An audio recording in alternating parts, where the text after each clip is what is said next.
आगे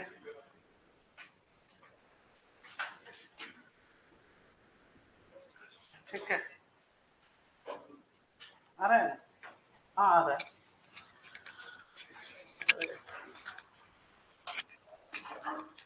इसको ऊपर कर देते हैं ताकि और क्लैरिटी से आवाज है। ठीक है, चलिए लास्ट क्लास में पब्लिक फिनांस हम लोग स्टार्ट किए थे, है ना। अब पब्लिक फिनांस जो है, इसमें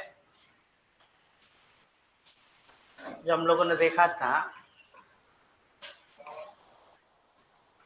बजट, स्पेशली जो गवर्नमेंट बजट हो गया आपका, है ना। इसके अलावे और जो जैसे कि पब्लिक एक्सपेंडिचर,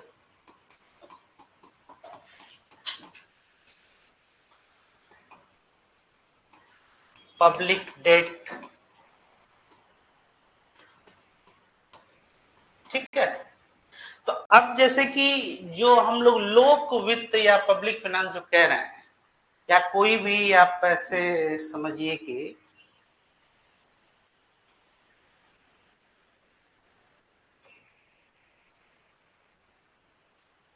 है ना, या कोई भी, तो अब इसमें ये ध्यान देने वाली बात ये होती है कि पब्लिक फाइनेंस जो है मूल रूप से जैसे एक उसमें फिस्कल पॉलिसी, एक जो आपका एक कंपोनेंट था, है ना। दो तरह की, जैसे कि लास्ट उसके पहले प्रीवियसली हम लोगों ने मॉनेटरी पॉलिसी को देखा था। तो मॉनेटरी पॉलिसी और फिस्कल पॉलिसी, तो जो फिस्कल पॉलिसी है आपकी, हाँ बैठ जाइए लोग। तो जो आपकी फिस्कल पॉलिसी है, जिसको कहते हैं राजकोषीय नीति भी, तो ये मूल रूप से जो आपको ये बता रहा है कि it is management of your revenue and expenditure. अगर सही से देखिए तो एक्सपेंडिचर, इसी का ये प्रबंधन, ये पूरा आपका जो लोक वित्त जिसको कहते हैं पब्लिक फाइनेंस, है ना, किसका है कि जो आपके एस्टिमेट्स हैं, और वो उसके साथ जो एस्टिमेट्स हो गए तो उसमें क्या हो गए, जैसे कि एक्सपेंडिचर, तो गवर्नमेंट का जो बजट, उसके विषय में आपको बताए हुए थे कि गवर्नमेंट जो बजट लेके आती है उसमें क्या करती है कि अगले वित्तीय वर्ष के लिए ये हमारे जो है ये एक्सपेंडिचर होने वाले हैं, खर्चे होने वाले हैं, ठीक है। इन खर्चों को, इनको हम कैसे जो है इसको मीट आउट करने के लिए क्या क्या हमारे रेवेन्यूज जो है, जो राजस्व होंगे, वो हम लोग जो है इसी प्रबंधन को, आपको ये लोक वित्त है। अब इसमें ये कंपोनेंट एक पब्लिक एक्सपेंडिचर वाला पार्ट हो गया, या गवर्नमेंट एक्सपेंडिचर कह लीजिए। फिर पब्लिक डेट हो गया, जिसमें बोरोइंग्स जो है ये आते हैं, ठीक है। और जो आपकी राजकोषीय नीति है वो ये क्या कहती है कि जैसे कि टैक्सेशन एंड गवर्नमेंट एक्सपेंडिचर,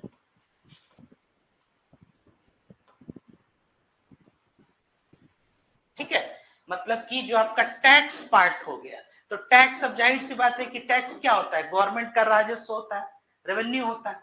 तो फिजिकल पॉलिसी में हम क्या करते हैं, टैक्सेशन और गवर्नमेंट एक्सपेंडिचर में चेंजेस लाके, है ना। जैसे कि टैक्स को अगर थोड़ा सा बढ़ा दिया तो क्या हो जाएगा, रेवेन्यू बढ़ जाएगा।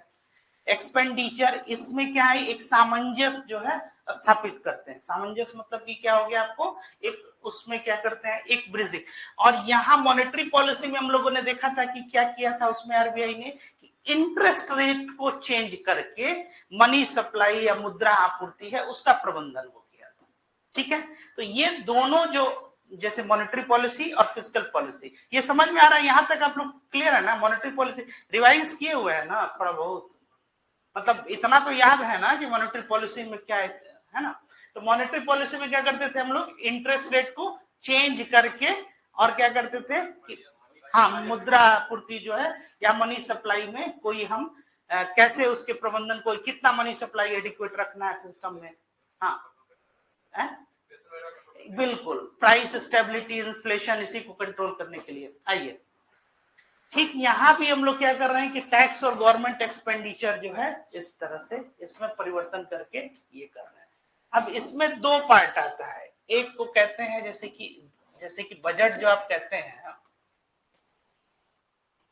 वो क्या होता है, एस्टिमेट्स, है ना। और जैसे कि आपने क्या एस्टिमेट्स किया, किस चीज को, एक्सपेंडिचर।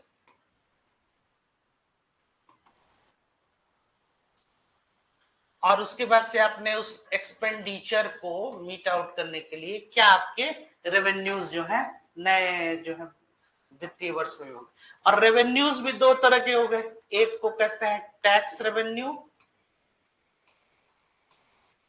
दूसरे को कहते हैं नॉन टैक्स, हाँ ये रेवेन्यू, ठीक है। इसके बाद ऐसे ही जो रिसिट होता है, मतलब जो प्राप्तियां होती है ना। तो गवर्नमेंट का क्या हो गया, जैसे कि एक्सपेंडिचर वो क्या कर रहा है कि अगले वित्तीय वर्ष के लिए क्या हो गया, हाँ अगले वित्तीय वर्ष के लिए क्या एक्सपेंडिचर जो है उसका होगा, और अकॉर्डिंगली उसकी क्या रिसिप्ट, रिसिप्ट मतलब की प्राप्तियां। और ये जो रिसिप्ट जो रेवेन्यूज मतलब जो भी उसको मिल रहा है गवर्नमेंट को, तो दो ही चीज होता है ना कि एक जैसे कि जो आपको मिलेगा, तो जो आ रहा है आपके पास वो क्या होगा। जैसे कि मान लीजिए कि आपका अगर हम एक व्यक्तिगत तौर पे देखें तो दो कॉन्टेक्स्ट हो सकता है, एक जैसे जिसको आपकी इनकम हो गई और एक क्या हो गया एक्सपेंडिचर। एक्सपेंडिचर भी ध्यान दीजिएगा, एक्सपेंसेज और एक्सपेंडिचर में फर्क है। एक्सपेंडिचर अगर आप एसेट्स कोई खरीद रहे हैं, है ना, और एक्सपेंसेस मतलब नॉर्मल नॉन प्रोडक्टिव जैसे कुछ आपके खर्चे हो गए, है ना। जैसे कि मान लिया कि कहीं गए और कोई शॉपिंग कर लिया, जैसे कि आप कुछ अपना व्यक्तिगत डोमेन में कोई शर्ट वगैरह, और एक है कि आपके पास एक पूंजी है, उससे आपने क्या किया, लैंड को खरीदा। तो लैंड को खरीदा तो इट इज एन एसेट, है ना। तो अब इसमें भी ये समझिए इनकम और एक्सपेंडिचर है। तो अब जो आपकी जो प्राप्तियां हैं जो आपको आ रहा है हर मंथ, वो क्या है, एक तरह से इनकम हो गया आपका, आय आपका। और इस आय और व्यय इसी के प्रबंधन को क्या करें, व्यक्तिगत तौर पे आपका बजट हम कह रहे हैं। यहाँ देखिए गवर्नमेंट के केस में क्या है, गवर्नमेंट पहले अपना एक्सपेंडिचर बता रही है कि अगले वित्तीय वर्ष में हमारा इतना का खर्च होगा, और उस खर्च को मीट आउट करने के लिए क्या क्या रेवेन्यूज जो है वो कैसे जनरेट करेंगे। तो अब उसमें टैक्स रेवेन्यू हो गया और नॉन टैक्स रेवेन्यू हो गया। इसी तरह जो रिसिट्स है इसमें क्या होगा, रेवेन्यू, रिसिट्स और कैपिटल रिसिट्स। अब जो कैपिटल रिसिट्स हो गया मतलब कि दो तरह, ऐसे ही एक्सपेंडिचर भी कितने तरह के हो जाएंगे, रेवेन्यू, एक्सपेंडिचर और कैपिटल एक्सपेंडिचर, ठीक है। ये दो तरह के क्या हो गए, एक्सपेंडिचर हो गए, ठीक है। ऐसे क्या कुछ क्वेश्चन है, फिर ऐसे ही रेवेन्यू रिसिट और कैपिटल रिसिट्स है। अब इसमें दो चीजें आती हैं कि एसेट्स और लाइबिलिटीज। एसेट्स किसको कहते हैं,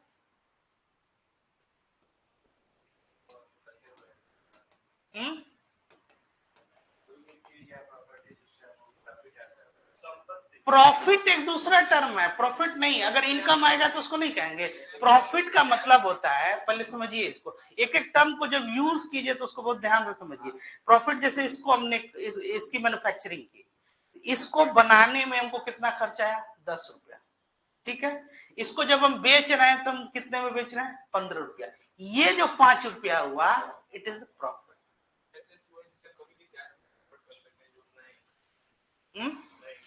एसेट सर मेरा प्रॉपर्टी हुआ, किसी कंपनी का जितना प्रॉपर्टी हुआ, जैसे मेरे पास अगर कंपनी है मेरा, तो ये मेरा प्रॉपर्टी, ये मेरा एसेट है, हाँ मेरा एसेट है, लैपटॉप मेरा एसेट है, हाँ, तो ये सब मेरा एसेट है। हाँ, लायबिलिटीज वो हुआ जो हमको पे करना, जैसे लैंड, बिल्डिंग्स, मशीनरी, ठीक है, ये सब क्या हो गए आपके एसेट्स हो गए। तो अब हमको ये बताइए कि जो कैपिटल रिसीट हो गया, ये एसेट को क्रिएट करेगा या लायबिलिटी को? एसेट कैपिटल रिसीट वो रिसीट होता है जो हम किसी चीज को बेच के, कैपिटल रिसीट्स, हाँ जैसे हम मशीनरी को बेच रहे हैं, हाँ हाँ, वो मेरा कैपिटल रिसीट में आता है। नहीं, तो ये एसेट क्रिएट करेगा कि लायबिलिटी क्रिएट किया? इंक्रीज योर एसेट्स और डिक्रीज योर एसेट्स? घटाएगा ना सर, कुछ नहीं करेगा। एक तरह से हमको पैसा आएगा, एक तरह से हम बैलेंस करेंगे। लायबिलिटीज तो बन नहीं सकता सर, लायबिलिटीज तो नहीं बनेगा, ये लायबिलिटीज ही बनेगा। पूछिए कैसे? जैसे कि एक और टर्म इसी से मिलता जुलता बताते हैं, डिस इन्वेस्टमेंट। ठीक है, डिस इन्वेस्टमेंट एक और आई,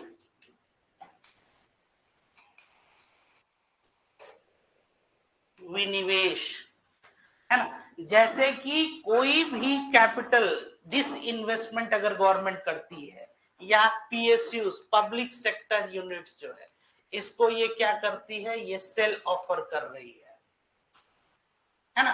तो एसेट्स उसका जो है, उसने क्या किया, डिसइन्वेस्टमेंट किया। It is an opposite to investment, और इन्वेस्टमेंट जब आपके सिस्टम में होगा तो it will create capital formation. National income chapter भी आप लोगों ने पढ़ा, it is good for your GDP and your economic growth. Here what I am trying to say that this investment मतलब कि आप अपने स्टेक को क्या कर रहे हैं, कम कर रहे हैं। तो इनफैक्ट आपकी जो संपत्ति एसेट्स हो रही है वो क्या हो रही है, वो कम हो रही है। ठीक वैसे ही जैसे बोरोइंग्स हो गया, गवर्नमेंट ने क्या किया, बोरो किया, तो जो बोरो हुआ वो उसका कैपिटल रिसीट हुआ क्या? वो बोरो अगर कर रहा है तो अब जैसे पैसा तो उसके पास आ गया, तो अब आप क्या कर रहे हैं कि आप अपनी संपत्ति जो है वो बेचते जा रहे हैं। तो संपत्ति जो है, तो एसेट क्या हो रहा है, वो डिक्लाइन कर रहा है। और गवर्नमेंट का जो एसेट है उस पे किसकी होल्डिंग हो गई, सबका। तो अब इनफैक्ट वो जो डिसइन्वेस्टमेंट होता है उसमें क्या करता है, ये आपके ऊपर एक लायबिलिटी भी बढ़ा रहा है।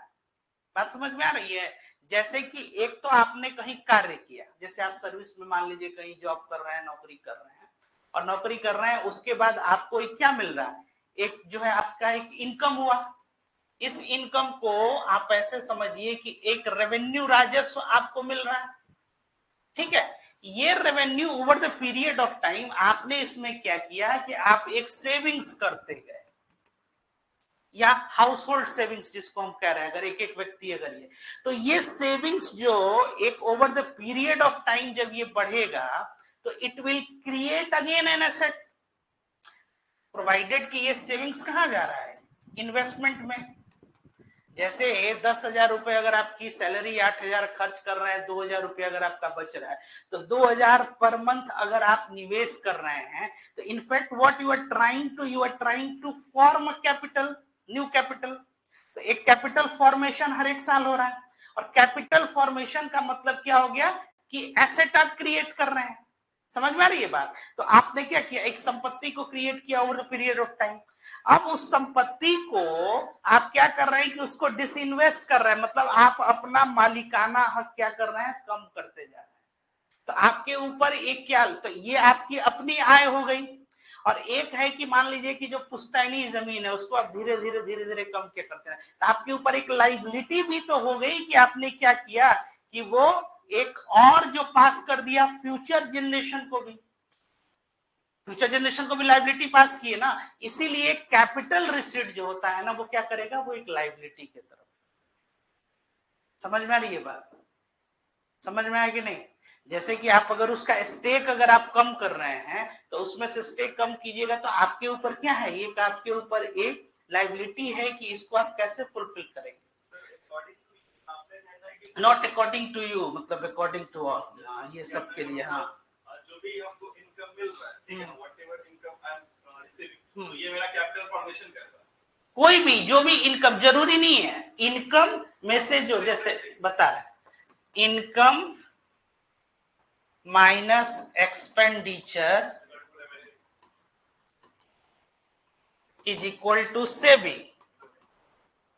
ठीक है, ये सेविंग अगर आप इन्वेस्ट कर रहे हैं, प्रोवाइडेड कि आइडियल केस अगर हम 100% मान लिया कि इन्वेस्ट कर रहे हैं, तो इससे क्या होगा, ये आपने तो नहीं, इससे आपको रिटर्न जैसे हो सकता है, अगर सही इन्वेस्टमेंट रहा तो आपको ज्यादा क्विक मिलेगा, नहीं भी आप किए तो what you are trying save, कम से कम सेव ही किए, तो over the period of time अगर आप सेव करते जा रहे हैं तो क्या कर रहे हैं, पूंजी ही निर्माण कर रहे हैं। जैसे आप कहीं कोई निवेश नहीं कर रहे हैं, आप अपने ही पास जो है, अगर आपके पास कैश है, आप उसी कैश को जो है 25 साल तक आप नहीं कर, घर में जो हाउस होल्ड सेविंग्स क्या होता था, जो जैसे कि घर में जो आप देखिएगा कि जो हाउस वाइफ या महिलाएं क्या करती थी, जो भी थोड़ा थोड़ा घर का ही बजट है, तो वो क्या होता है, ठीक ठाक वो पूंजी हो जाती थी over the period of time.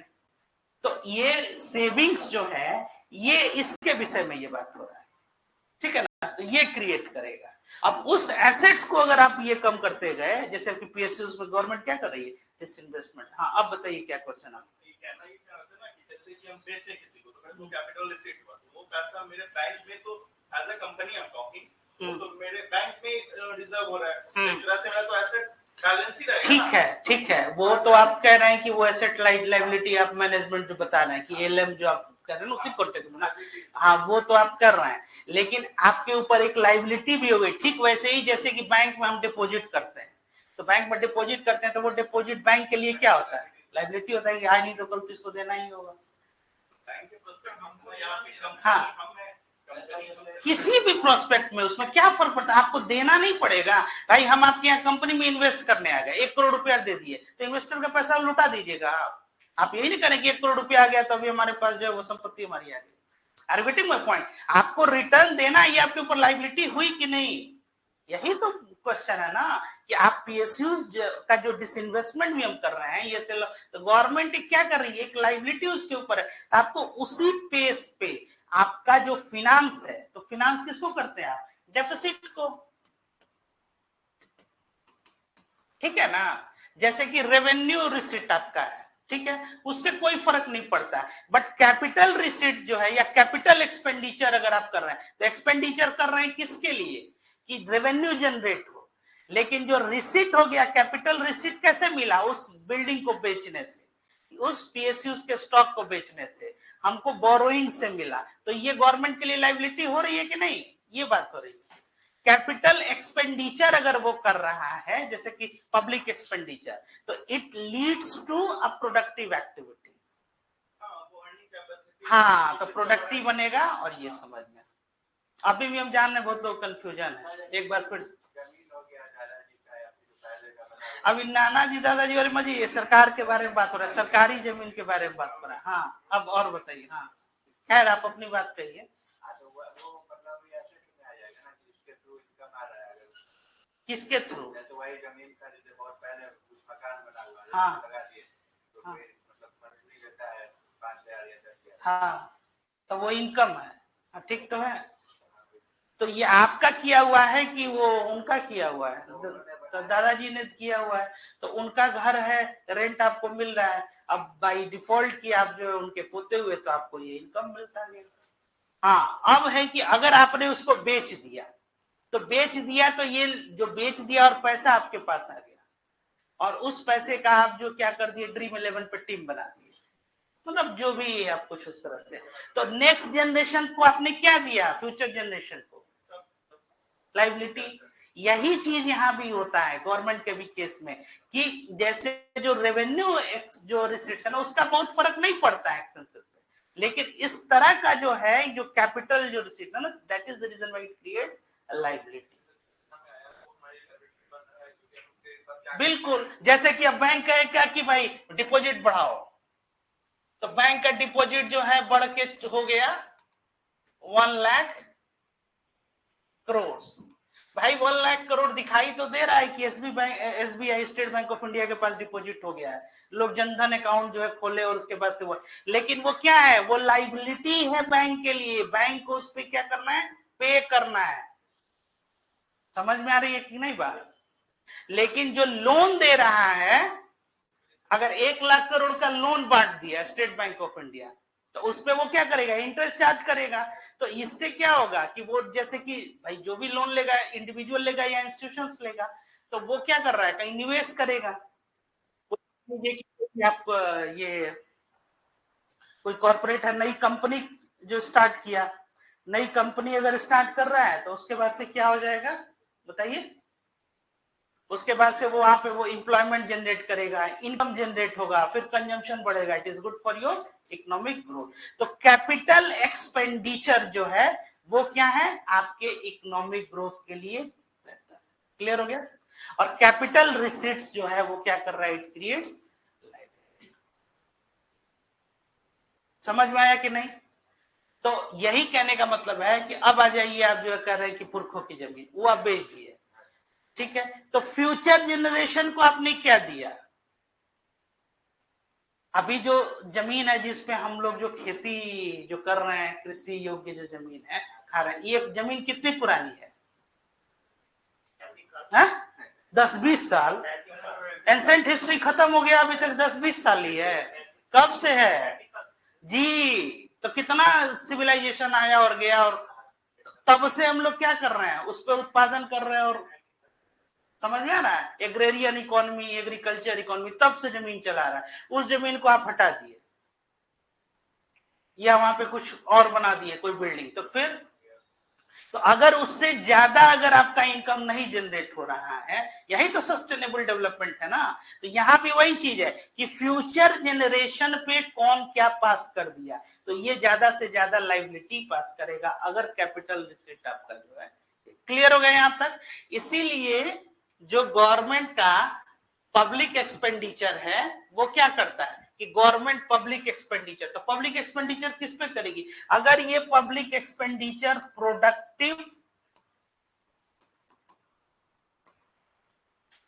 Productive way में खर्च करे या टू इंक्रीज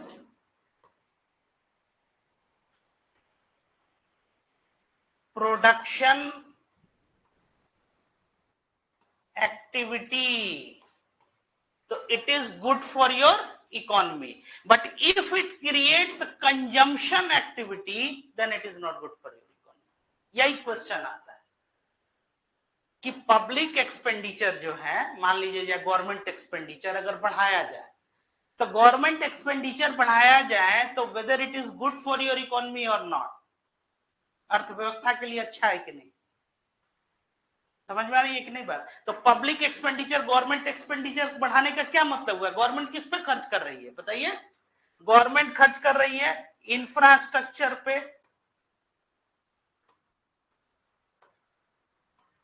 रोड पे, ब्रिज, हॉस्पिटल, स्कूल्स, कॉलेजेस। तो ये क्या होगा, ये आपको फ्यूचर जनरेशन में, एक मेडिकल कॉलेज अगर किसी गांव में बन जा रहा है तो आने वाले 8, 10, 12, 15 हो सकता है 1-2 जनरेशन के लिए आप क्या कर रहे हैं वहां पे वो क्रिएट कर। आप समझ में आ रही है बात? लेकिन ठीक वहीं पे उस स्टेक को अगर आप हटा देते हैं, और ये क्यों ऐसा करती है गवर्नमेंट? तो अपने डेफिसिट को फिनांस करने के लिए, अपने कमी को, डेफिसिट को फिनांस करने के लिए। आमदनी आपकी 10,000, खर्च कर रहे हैं 12,000, ये 2,000 आप कैसे मैनेज कर रहे हैं? How you are going to manage this 2,000? 10,000 आपका है इनकम, आप पर मंथ जो है 12,000 खर्च कर रहे हैं, ये 2,000 का कैसे आप फिनांस कर रहे हैं? आप अपना व्यक्तिगत डोमेन में सोचिए, तो आप गवर्नमेंट के स्तर पे भी समझिए। वो हम नहीं कह रहे, जैसे आपका खर्च ही है, मंथली एक्सपेंसेस या अदर भी है, वो 12,000 है।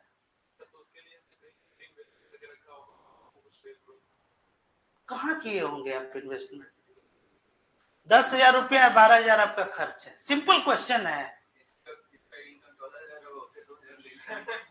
हाँ, ब्याज पे लेंगे, या जो आपके जितने फ्रेंड है फेसबुक पे या इधर, सबको ढूंढिएगा कि भाई कोई 200, 500, 600, आपके 100 फ्रेंड्स हैं, तो 100 दोस्त हैं, तो सबसे अगर ले लीजिए आप उस हिसाब से, तो आपका 2,000 रुपया जो है क्या हो जाएगा, मतलब कि बोरोइंग। आपको लगा कि हम सही में बोल रहे हैं कि फेसबुक फ्रेंड पे चले जाइए, नहीं, मतलब क्या, बोरोइंग्स। डेफिसिट है तो इसको कैसे फिनांस कर रहे हैं? बोरो करके। अब ये बोरोइंग किससे हो सकता है? या तो एक हो गया कि लोकल, मतलब कि जो अगल बगल जो सबसे पहला नजदीक का आदमी है उससे मांग लिया, हाँ इनके पास जो है, तो जो सबसे नजदीक के आ गए तो इसको कह लीजिए आप डोमेस्टिक बोरोइंग। ठीक है, इसके बाद से आप जो है कभी कभार आप आपके ऐसे मित्र जो दूसरे शहर में रह रहे हैं उनसे कभी फोन पे कहे कि भाई आप जो है बहुत ज्यादा अच्छा पैसा कमा रहे हो, कुछ हमको मदद करो। तो मदद क्या करो, तो भाई कर्ज के तौर पे ले लीजिए, तो इसको क्या बोले, आप बाहर से ले रहे हैं तो इसको बोलते हैं एक्सटर्नल कमर्शियल बोरोइंग कह लीजिए। उनको आप ये बकायदे ये कह भी रहे हैं कि मेरा बहुत अच्छा काम चल रहा है, आप हमको कुछ लोन दे दो, हम आपको जो है इंटरेस्ट के साथ लौटा देंगे। उनको भी लगेगा कि एक निवेश का अवसर है, समझ में आया? तो ये इसी भी हो गया। ऐसे ही गवर्नमेंट अपने डेफिसिट को क्या करती है, तो डोमेस्टिक तौर पे वो क्या करेगी, जैसे एक अपना पीएसयू का स्टॉक जैसे सेल किया, या जो आपके अपने सेंट्रल बैंक है जैसे रिजर्व बैंक ऑफ इंडिया, इनसे क्या किया, लोन लिया। तो ये मतलब जो आपका जो डेफिसिट है, डेफिसिट का क्या मतलब हो गया, डेफिसिट मतलब घाटा, और सरप्लस मतलब हाँ प्रॉफिट। तो दो ही केस होता है, अगर एक्सपेंडिचर ये ग्रेटर देन रेवेन्यू हो जाए, इसको क्या कहेंगे, इसको बोलेंगे डेफिसिट। अगर आपका रेवेन्यू ये जो है ग्रेटर देन हो जाए एक्सपेंडिचर का, इसका मतलब हो गया सरप्लस हो गया।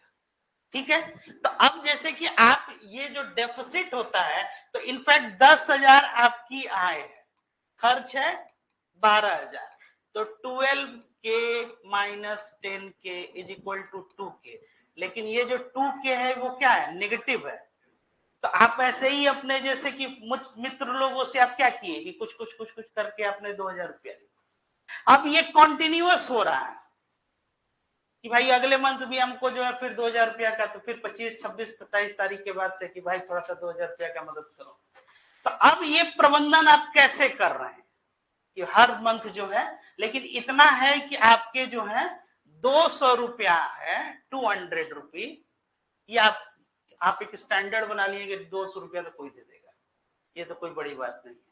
तो आपने क्या किया कि अपने 10 मित्रों से 2,000 रुपया ले लिया। ठीक है, और इसके साथ साथ आपके जो फेसबुक पे हैं वो मान लिया जाए कि 100 फ्रेंड्स हैं। ठीक है, करने मत लगिएगा आप लोग, लेकिन आप लोग को समझाने के लिए बस ये उदाहरण जो हम सोचे कि आसानी से आप लोग समझ जाएंगे। 100 फ्रेंड्स हैं, ठीक है, तो 100 फ्रेंड्स हैं। तो इस मंथ में आपने क्या किया कि ये 10 मित्रों से आपने क्या किया कि 200 कर्ज लिया, तो क्या हो जाएगा 2,000 रुपया होगा। तो इस मंथ हमने क्या किया, अपने डेफिसिट को मैनेज कर दिया। ये क्या हो गया, प्रबंधन। तो ये इंटायर ये क्या है कि एक तरह का प्रबंधन है, किस चीज का, एक्सपेंडिचर का और रेवेन्यू का। तो या गवर्नमेंट प्रबंधन करे तो उसको पब्लिक फाइनेंस करें, और अगर कोई व्यक्ति करे तो इंडिविजुअल या पर्सनल फाइनेंस करें, और यही कोई कंपनी कॉर्पोरेट करे तो उसको कॉर्पोरेट फाइनेंस करें। फाइनेंस का मतलब क्या हो गया, वित्त। तो वित्त का क्या मतलब हो गया कि आप, तो आपने क्या किया कि ये 2,000 रुपया आपका इस मंथ का हो गया। नेक्स्ट मंथ आपने क्या किया कि 10 और लोगों से, दूसरे 10 ये लोग हैं, उनसे आपने फिर 2,000 रुपया लिया।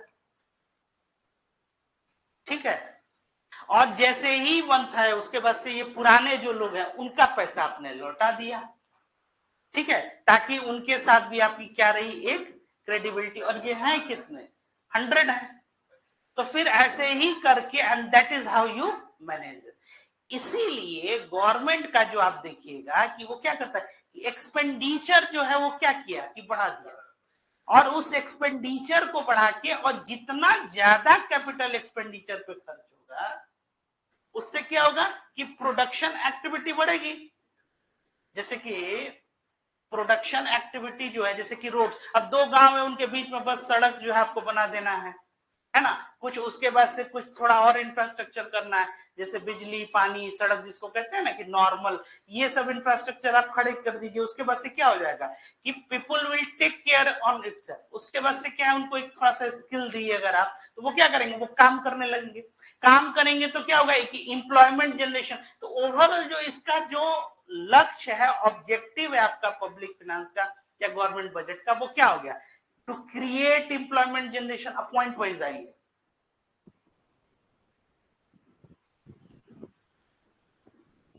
तो अब इसका क्या ऑब्जेक्टिव्स हो गया, तो ऑब्जेक्टिव्स पहला क्या हो गया, सबसे पहला हो गया जीडीपी ग्रोथ। जीडीपी ग्रोथ का क्या मतलब हो गया कि इकोनॉमिक ग्रोथ।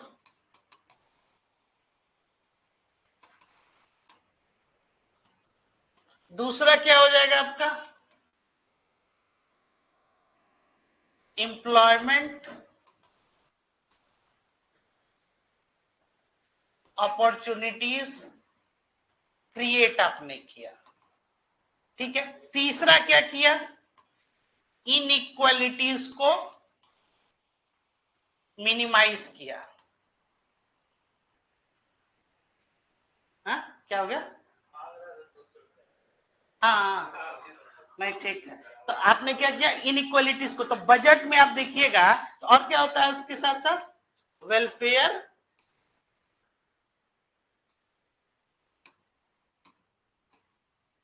प्रोग्राम्स एंड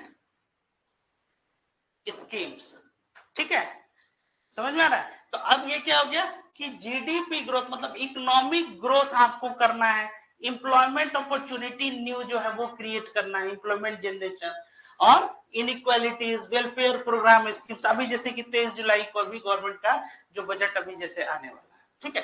तो अब बजट में क्या क्या होता है, तो बजट में एक स्टेटमेंट है एक्सपेंडिचर का, दूसरा स्टेटमेंट है रेवेन्यू का। अब कैसे वो जनरेट करेंगे और कितने का बजट है, इससे क्या होता है, इससे आपका ये क्लियर होगा कि आपका नेक्स्ट फाइनेंशियल ईयर में जैसे कि जीडीपी ग्रोथ जो है वो कितना होने वाला है, ठीक है। क्योंकि जीडीपी क्या है कि all the final goods and services produced with in the territory during a financial year. और बजट एक क्या है, एक तरह का एक स्टेटमेंट हो गया किसका, रेवेन्यू और एक्सपेंडिचर का। और इसके बीच में जो रेवेन्यू और एक्सपेंडिचर का जो आप प्रबंधन कहते हैं, that is what is called your public finance या पब्लिक फाइनेंस मैनेजमेंट इसको कहते हैं, ठीक है। और पब्लिक फाइनेंस के जो कंपोनेंट हो गए उसमें क्या हो गया, पब्लिक एक्सपेंडिचर, पब्लिक डेट, और एक क्या हो गया आपका टैक्सेशन पार्ट।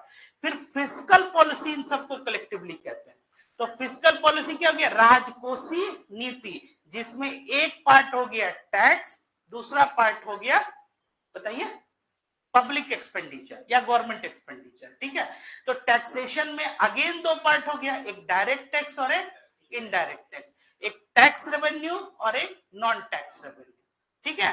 क्लियर हो गया, यहां तक समझ में आ रहा है बात, कोई और क्वेश्चन अभी तक। तो अब ये समझिए कि ये सब जो है आपके बजट्स के क्या होते हैं, ऑब्जेक्टिव्स होते हैं। जैसे कि वेलफेयर प्रोग्राम्स एंड स्कीम्स हैं, इनइक्वालिटीज को मिनिमाइज करना है। कैसे इनइक्वालिटीज को मिनिमाइज करते हैं बताइए बजट के द्वारा।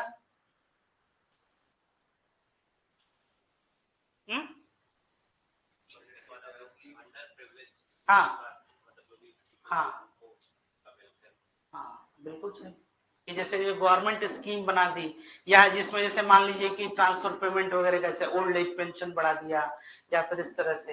तो इसमें ये क्या कर रहा है कि ये गवर्नमेंट जो है इनइक्वालिटीज, जैसे कि एक ऐसा जो रीजनल डिस्पैरिटी भी आप लोग पढ़े होंगे कि उसमें क्या है कि कोई ऐसा क्षेत्र जो है वो क्या हो गया, आर्थिक या सामाजिक दृष्टि से वो पीछे है, तो उसको जो है क्या कर रहा है, ऊपर बढ़ाने के लिए गवर्नमेंट क्या करती है, प्रोग्राम्स या स्कीम्स जो है वो लाएगी, ठीक है।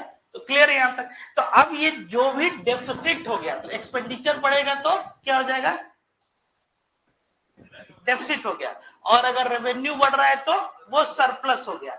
अब जो एक्सपेंडिचर, तो आप खर्च कहां कर रहे हैं, तो अगर कैपिटल एक्सपेंडिचर कर रहे हैं तो इससे क्या हो जाएगा, ये क्रिएट करेगा। क्लियर हो गया। लेकिन अगर वही, अब इसी का उल्टा क्या हो जाएगा, अगर कैपिटल रिसीट आपको मिल रहा है तो इट क्रिएट्स लायबिलिटी। यही क्वेश्चन पूछा जाता है कि इसमें से, और रेवेन्यू रिसीट्स क्या करेगा, उसका बहुत फर्क नहीं पड़ता है, उसका फर्क नहीं पड़ेगा आपके लायबिलिटीज पे। हाँ, लेकिन कैपिटल रिसीट्स जो है उसका फर्क पड़ेगा, क्योंकि कैपिटल रिसीट में क्या हो जाएगा, डिसइन्वेस्टमेंट आप करते हैं, आप बोरोइंग करने लगते हैं, है ना। तो जैसे आप लगातार बोरो कर रहे हैं, तो ये 2000 उसके बाद से अगर इन 100 लोगों की एक साथ मीटिंग हो जाए कभी, तो तब क्या होगी, आपका फिनांस तो बंद हो गया। तो ऐसे ही जो आप सेंट्रल बैंक से, और सबसे विकट स्थिति क्या होगी आप सोचिए इसमें डेफिसिट में, जैसे कि आप अपने ही घर का पैसा जो है वो लेने लगे, तो वो पैसा किसका है, आप ही का पैसा है। तो deficit financing, the reason why it is not considered as one of the good practices. जैसे जब अब सेंट्रल गवर्नमेंट को या फिर गवर्नमेंट को इतनी आवश्यकता हो जाए कि वो आरबीआई से लोन लेने लगे, और किस चीज के लिए लोन ले रहा है, अगर मान लीजिए कि लोन ले रहा है कि कोई डेवलपमेंट वर्क के लिए, देन इट इज गुड। लेकिन वो ये लोन ले रहा है कि हमको अपना डेफिसिट फिनेंस करना है। डेफिसिट, तो डेफिसिट कितने तरह का होता है बताइए तो, लास्ट क्लास में बताया भी था आप लोगों को। Fiscal deficit,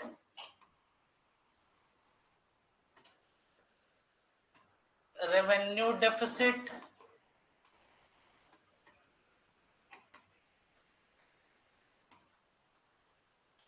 primary deficit,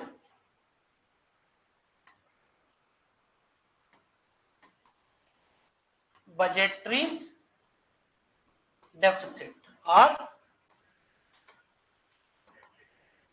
monetise deficit. ये इसी में हो गया मोनेटाइज डेफिसिट, मतलब कि वो जो डेफिसिट फिनेंसिंग करने लगते हैं लोग। अब फिस्कल डेफिसिट क्या हो जाएगा, तो total expenditure minus total revenue, और इसमें क्या हो जाएगा, बोरोइंग को क्या करेंगे, बोरोइंग को इंक्लूड करेंगे कि एक्सक्लूड करेंगे, ज्यादा है, रेवेन्यू कम है, बताइए।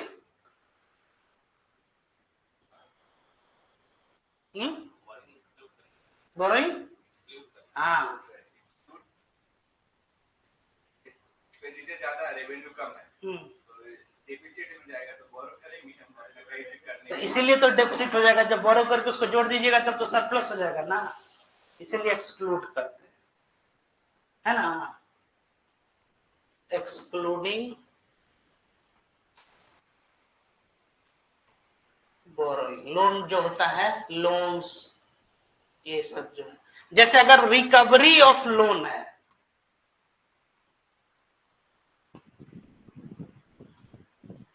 तो अब एक तरीका हो सकता है कि भारत सरकार किसी को लोन दिया और उस लोन के बदले में उसको अगर इंटरेस्ट अगर गेन हो रहा है, तो ये इंटरेस्ट जो हो गया ये क्या हो जाएगा, ये रेवेन्यू होगा। या व्यक्तिगत तौर पे भी अगर आपने क्या किया है कि आपको इंटरेस्ट मिल रहा है, जैसे कि आप लोग याद कीजिए नेशनल इनकम, उसमें क्या हमने बताया था, रेंट, प्रॉफिट, इंटरेस्ट, डिविडेंड, ये सब क्या होता है, क्या वो सब निपटा दिए लोग क्या पीछे का, प्रॉफिट तो एक अलग वर्ड है, रेंट, प्रॉफिट, इंटरेस्ट, डिविडेंड, ये सब क्या है, ये सब इनकम हो गया। ये सब क्या है, इनकम है। अगर आपको किराया मिल रहा है हर महीने, अगर आपको कोई चीज प्रॉफिट मिल रही है, प्रॉफिट जैसे कि क्या हो गया, अभी बताया कि कॉस्ट आपका मान लीजिए कि 10 रुपया है, 10 INR, और जो आपका जो है प्राइस है वो 15 INR है, तो जो आपका प्रॉफिट हो गया 15 minus 10 is equal to 5 INR जो हो गया।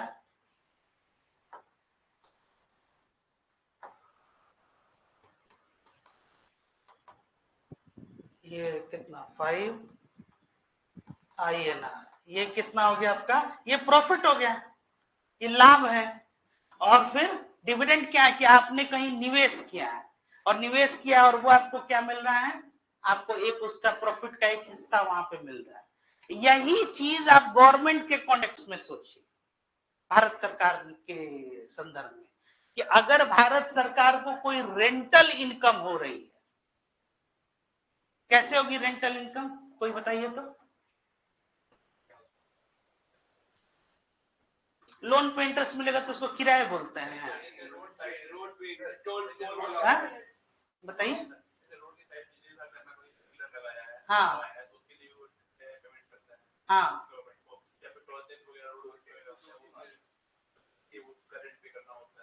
जैसे ही टैक्स आप बोल रहे हैं, किसी भी तरह का टैक्स, तो टैक्स तो एक टैक्स रेवेन्यू होता ही है।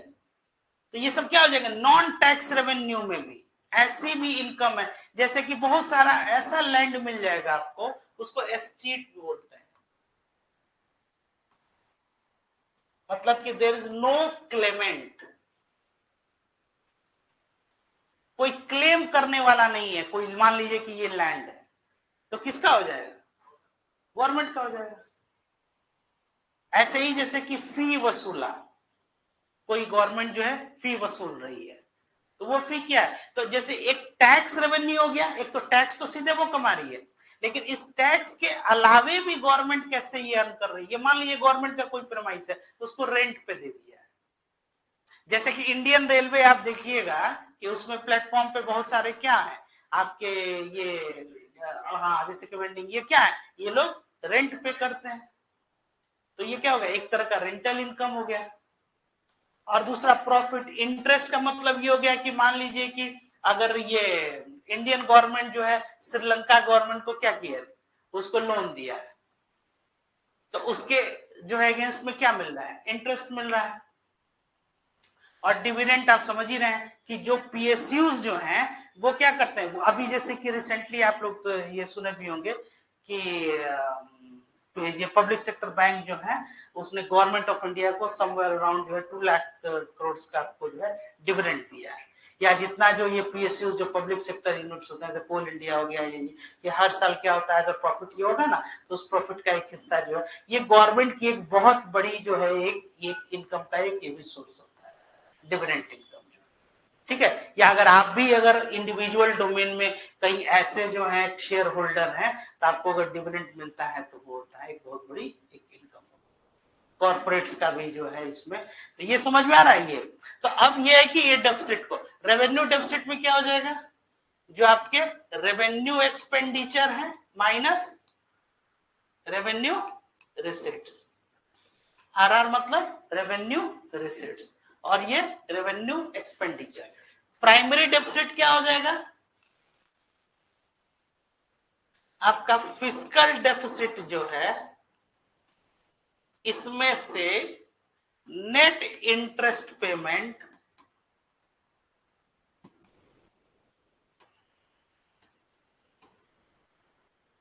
इसको सब्ट्रैक्ट कर लेंगे। समझ में आ रहा है, जैसे कि जो फिस्कल डेफिसिट है, प्राथमिक घाटा इसको कहते हैं। तो प्राथमिक घाटा क्या है, तो आपके राजकोषीय घाटे में से आप जो है जो शुद्ध रूप से जो ब्याज आप जो पे कर रहे हैं, मतलब नेट इंटरेस्ट पेमेंट, इसमें सब्सिडी ऐड हो, सब्सिडी भी जुड़ा हुआ है, तो उसको जब आप निकाल देते हैं तो वो क्या हो जाता है आपका प्राइमरी डेफिसिट। और बजटरी डेफिसिट जो है इसमें हो गया कि टोटल बजट एक्सपेंडिचर आपका है माइनस टोटल बजट रेवेन्यू। समझ में आ रहा है यहां तक। अब जैसा कि आपने क्या बताया, सबको डेफिसिट कह रहे हैं, तो डेफिसिट जब हम कह रहे हैं तो मतलब इतना तो तय है कि ये भाई साहब घाटा हो रहा है। समझ में आ रहा है, तो अब ये सब डेफिसिट को, और बजटरी डेफिसिट, मोनेटाइज डेफिसिट, जैसा कि हमने अभी बताया आपको क्या कि जब हम लोग आरबीआई से ही जब हम फिनांस करने लगते हैं, अब है कि ये सब घाटा जो है, ये सब घाटा, इसका कैसे वित्तीय प्रबंधन होगा, how you are going to manage financially, बताइए। यहां पे आप समझिए कि ये आपकी स्थिति है, तो हमने तो एक उदाहरण बता दिया कि भाई आप अपने मित्रों से जो है कर्ज ले लिए। दूसरा क्या है कि 10,000 साहब मेरी सैलरी है, हम जो कहीं जाके लोन ले लिया हमने बैंक से, पर्सनल लोन के तौर, क्योंकि आपके खर्च ही कितने हैं 12,000 और 10,000 आपकी आय है। ऐसा संभव है कि नहीं कि इनकम 10,000 और 12,000 जो है, तो आपको क्या करना होगा कि आपको डेट लेना होगा, मतलब कि कर्ज लेना होगा, और उस कर्ज के बाद से आपको क्या करना होगा, उस कर्ज को चुकाना होगा। तो जैसे ही आपने बोरो किया तो आपका एसेट बढ़ गया, आप इसको कहिएगा कि हमारी संपत्ति बढ़ गई। आपने क्या लिया, वो लायबिलिटी है आपकी, हाँ आपको वो पे करना पड़ेगा। ठीक है, तो अब अगर गवर्नमेंट भी अगर ले रही है तो वो क्या हो जाएगा, लोन लायबिलिटी हो जाएगा। समझ में आ रहा है? तो डेफिसिट को फिनांस करने का एक तरीका है। दूसरा क्या कि जैसे कि बोरोइंग, तो आप बोरोइंग या तो आप डोमेस्टिक बोरो कीजिए, और नहीं तो दूसरा बोरो करने का क्या तरीका है, एक्सटर्नल कमर्शियल बोरोइंग। और आ जाइए, इसके अलावा जो डिस इन्वेस्टमेंट जो हमने स्टार्ट में ही आपको बताया था कि विनिवेश करते हैं जो, ये इसमें गवर्नमेंट क्या करेगी कि गवर्नमेंट ये कहेगी कि हमारे पास जो है पब्लिक सेक्टर यूनिट है, तो disinvestment it is an opposite of investment. तो वन हैंड व्हेन इन्वेस्टमेंट, तो इन्वेस्टमेंट निवेश को हम लोग क्या कह रहे थे, कैपिटल फॉर्मेशन, याद है?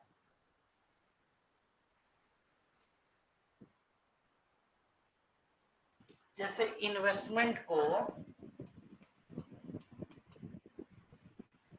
हम लोग क्या कह रहे थे, कैपिटल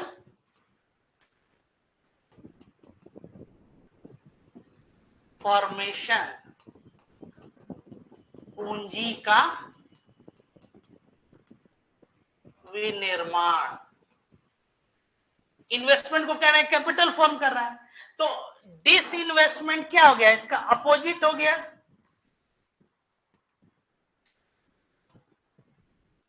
निवेश, और ये विनिवेश। तो डिस इन्वेस्टमेंट का क्या मतलब हो गया कि हम जब इन्वेस्ट कर रहे हैं तो हम क्या कर रहे हैं कि कहीं सिक्योरिटीज या कोई चीज क्या कर रहे हैं, वो खरीद कर रहे हैं, ओन कर रहे हैं।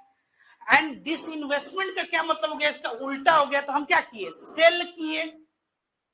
जैसे कि ओपन मार्केट ऑपरेशन में ही हमने आपको बताया था मॉनेटरी पॉलिसी में, थोड़ा सा टेस्ट भी आप लोग हम ले लें कि ओपन मार्केट ऑपरेशन में मॉनेटरी पॉलिसी में आप लोग को बताए थे कि आरबीआई जो है जब सिक्योरिटी बाई करती है तो उस केस में क्या होता है, ये अक्सर पूछा जाता है क्वेश्चन, आपको बता दें एग्जाम में। क्या हो गया, इतना सन्नाटा क्यों है भाई? ओपन मार्केट ऑपरेशन क्या है, इतना याद है कि नहीं?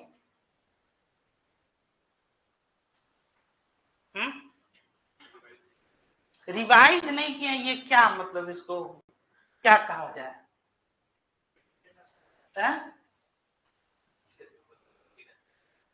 हाँ नहीं बताए, ओपन मार्केट ऑपरेशन क्या था, ये तो वही हो गई कि हर जब हम आए फिर से वही से शुरू हो जाए। तो इस पढ़ाई का क्या मतलब हो गया, ओपन मार्केट ऑपरेशंस, इसमें क्या करते थे, आरबीआई जो थी,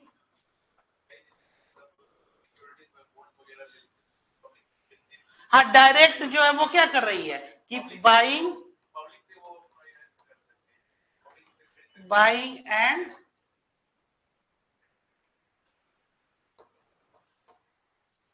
सिक्योरिटीज।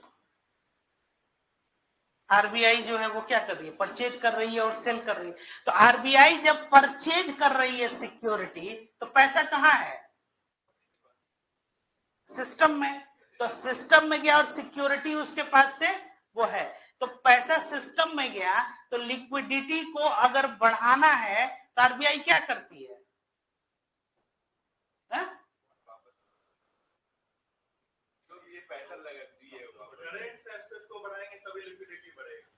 उसको छोड़ दीजिए अभी, वो हमने वो अकाउंटिंग आप टर्मिनोलॉजी मत बात कीजिए कि फिर क्विक रेशियो क्या होगा, फिर उसमें से जो नहीं नहीं करेंट रेशियो नहीं, वो उसकी अभी बात ही नहीं हो रही है, वो एक अलग, वो आप अलग एक जगह ले गए, वो है ही नहीं है। अकाउंटिंग एक अलग केस ही है, वो current assets upon current liabilities फिर क्विक रेशियो, उसका कोई जरूरत ही नहीं है, उसको रहने दीजिए। क्वेश्चन बहुत सिंपल है कि इसका मॉनेटरी पॉलिसी में जो आरबीआई सिक्योरिटीज है, बाइंग और सेलिंग सिक्योरिटीज, इसका क्या इंपैक्ट है? आरबीआई जब परचेज कर रही है सिक्योरिटी, इस केस में क्या होगा? द वेरी क्लियर क्वेश्चन, इसमें कहीं जो है वो बता के इंप्रेस करने की जरूरत नहीं है कि करंट एसेट्स और current liabilities ratio current ratio है, फिर उसमें से वर्किंग कैपिटल हटा देंगे तो क्विक रेशियो, उसका कोई इससे लेना ही देना नहीं है। सिक्योरिटी अभी खरीदी है पहले, मैंने आरबीआई खरीद रही है, हाँ, तो क्या होगा? आरबीआई खरीदेगी तो कोई किसी को देगा ना सर, जाहिर सी बात है, इसमें कौन पैसा मार्केट में पैसा जाएगा, पहले इनको बोलना चाहिए। हाँ, मार्केट में पैसा जाएगा, हाँ, मार्केट में पैसा गया तो इन्वेस्ट करेगा सर, तो हम वही कह रहे हैं कि जब वो परचेज कर रही है तो लिक्विडिटी कहाँ गया? मार्केट में।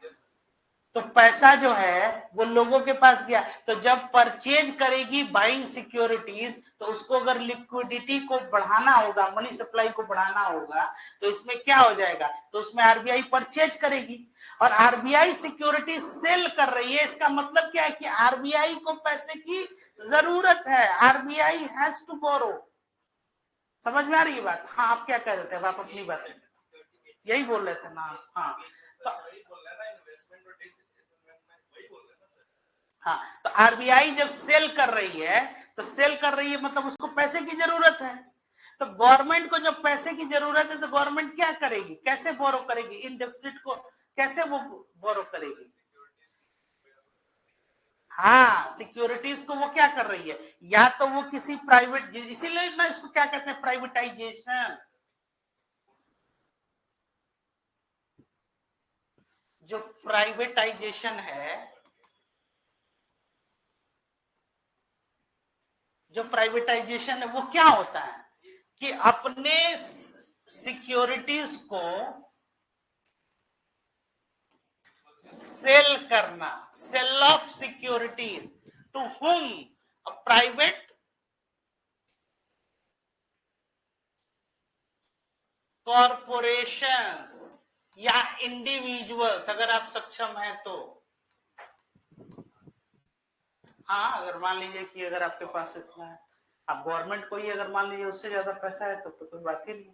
तो अब इसमें ये क्या है कि जो सेल ऑफ कर रहा है, तो यही तो प्राइवेटाइजेशन। तो वो क्या किया, जब हम निवेश करते हैं तो हम क्या कर रहे हैं? कैपिटल को फॉर्म कर रहे हैं। तो कैपिटल को फॉर्म कर रहे हैं मतलब कि एसेट बना रहे हैं। एसेट का मतलब which again creates an income.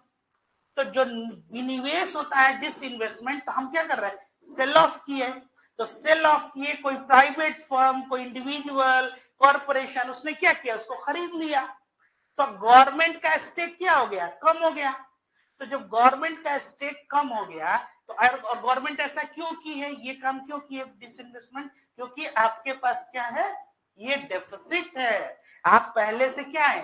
घाटा में चल रहे हैं। तो इस डेफिसिट को फिनांस करने का it is one of the way of financing disinvestment. जैसे ऐसी मजबूरी हो जाए कि भाई अब वही बात है कि पुरखों का जमीन थोड़ा सा हमको कम करना पड़ेगा है? बहुत सा है वैसा एग्जाम्पल, वो नहीं है। हाँ, तो उसमें पहले इस कॉन्सेप्ट को समझिए, पहले एग्जाम्पल बहुत सारे हैं। तो अब इसमें क्या है कि निवेश को वो क्या कर रहा है? वो कम कर रहा है, ठीक है ना? तो अब ये डेफिसिट को फाइनेंस करने का एक तरीका क्या हो गया? डिसइन्वेस्टमेंट। एक तरीका क्या था? बोरोइंग, है ना, सीधे आप लोन ले रहे हैं। और तीसरा क्या था? नहीं, सिक्योरिटीज तो सेल ऑफ ही है।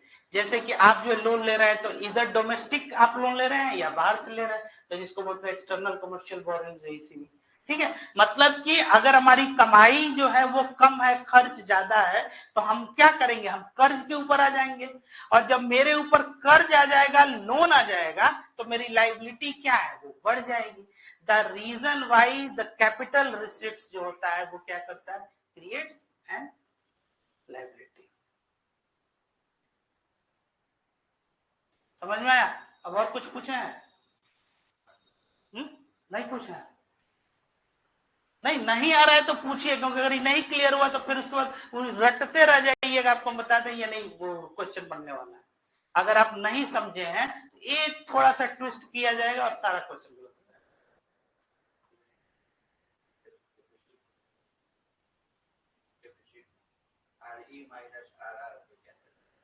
तो क्या कर मतलब क्या करना है, आर क्या है?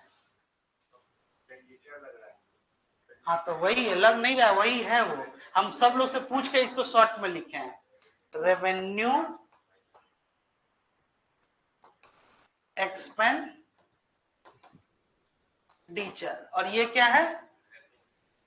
रेवेन्यू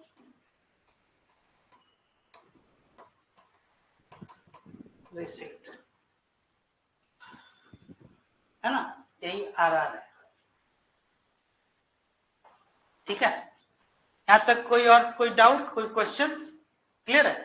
अब आ जाइए, ये फिस्कल डेफिसिट हो गया और आपका ये डेफिसिट हो गया। तो ये डेफिसिट क्या है? ये भी एक तरीका होता है समझने का कि आपका फिस्कल हेल्थ कैसा है। अब इसी में है एक टर्म आता है फिस्कल डिसिप्लिन।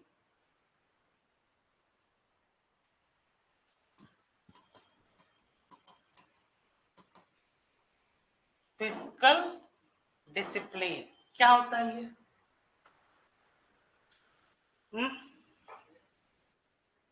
बताइए।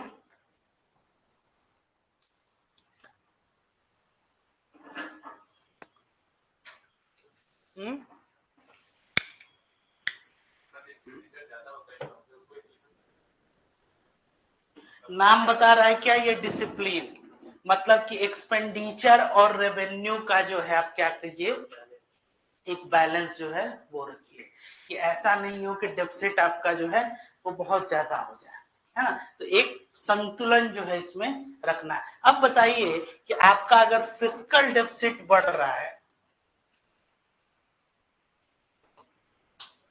डेफिसिट अगर बढ़ रहा है तो इसका क्या इंपैक्ट होगा? फिस्कल डेफिसिट बढ़ रहा है तो टोटल एक्सपेंडिचर आपका बढ़ेगा, तो टोटल एक्सपेंडिचर बढ़ेगा मतलब रेवेन्यू एक्सपेंडिचर बढ़ेगा और कैपिटल एक्सपेंडिचर जो है दोनों आपका बढ़ रहा है। ठीक है, अच्छा उसके बाद से जो आपका एक्सपेंडिचर जो है वो बढ़ रहा है और रिसिट आपका जो है, तो अब टोटल रिसिट में क्या हो जाएगा? टोटल रिसिट में रेवेन्यू रिसिट और रेवेन्यू एक्सपेंडिचर। तो मान लीजिए कि आप ये कह रहे हैं कि हमारा टोटल एक्सपेंडिचर बढ़े जा रहा है, तो टोटल एक्सपेंडिचर बढ़े जा रहा है तो फिस्कल डेफिसिट आपकी क्या हो रही है? वो भी बढ़ रही है। तो फिस्कल डेफिसिट अगर बढ़ रहा है तो आपका क्या होगा? इस डेफिसिट को फिनांस करने का अगेन एक और क्या तरीका है? गवर्नमेंट टैक्स बढ़ा देगी, टैक्स बढ़ा सकती है। लेकिन इस सिचुएशन में एक पहले से हमारा डेफिसिट है और आप टैक्स और ज्यादा अगर बढ़ा दीजिएगा तो एक ऑब्जेक्टिव अभी हम लोगों ने पढ़ा है क्या बजट का, कि वेलफेयर और government schemes programmes minimize inequalities, ये क्या हो जाएगा? इस पे वो पैडली इन्फ्लुएंस होगा। ठीक है, क्योंकि हम लोग क्या, India is a welfare state, तो उसको कैसे फिनांस किया जाएगा? तो वही बोरोइंग से या फिर, तो फिस्कल डेफिसिट अगर बढ़ेगा तो ये आपके जीडीपी के लिए क्या होगा? इकोनॉमिक ग्रोथ के लिए खराब होगा। इकोनॉमिक ग्रोथ जो है आपका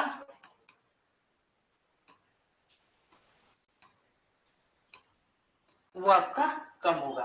और अगर आपका फिस्कल डेफिसिट एक कंसिस्टेंटली बढ़ता चला गया अगर, तो आपकी जो लोन लेने की जो आपकी जो क्षमता है वो क्या हो जाएगी?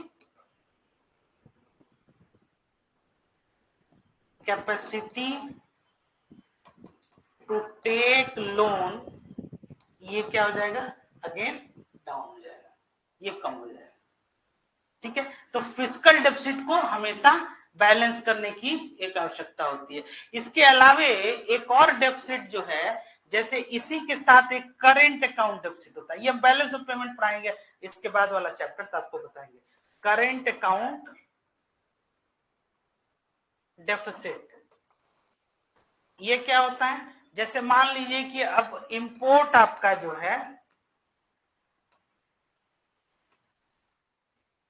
इंपोर्ट आपका क्या है? वो बढ़ रहा है ना, और एक्सपोर्ट आपका क्या है? वो कम हो रहा है, तो मतलब क्या है? ये नेगेटिव जाएगा। तो इसको बोलते हैं, ये जो आपका करेंट अकाउंट है चालू खाता वो क्या है, वो घाटे में है। तो इन दोनों को कलेक्टिवली फिस्कल डेफिसिट और करेंट अकाउंट डेफिसिट को बोला जाता है ट्विन डेफिसिट। क्या बोलते हैं, नेक्स्ट पेज पे लिख दे, ट्विन डेफिसिट। क्या हो गया, फिस्कल डेफिसिट और करेंट अकाउंट डेफिसिट, इन दोनों को क्या बोला जाएगा, ट्विन डेफिसिट। अभी रिसेंटली आप देखिएगा तो आपका जो करेंट अकाउंट है अभी हम लोग का इंडिया का, वो सरप्लस है, मतलब अभी डेफिसिट में हम लोग नहीं है, करेंट अकाउंट वो सरप्लस है। नॉर्मली अगर आपके जीडीपी का 3.5%, 3% के अराउंड अगर करेंट अकाउंट अगर आपका डेफिसिट में है तो ये इतना चलेगा। कोई क्वेश्चन अभी तक?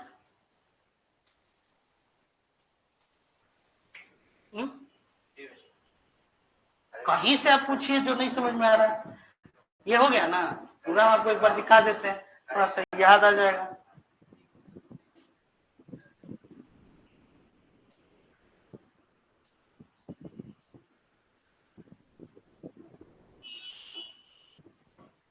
बताइए तो, कुछ पूछना हो तो बताइए।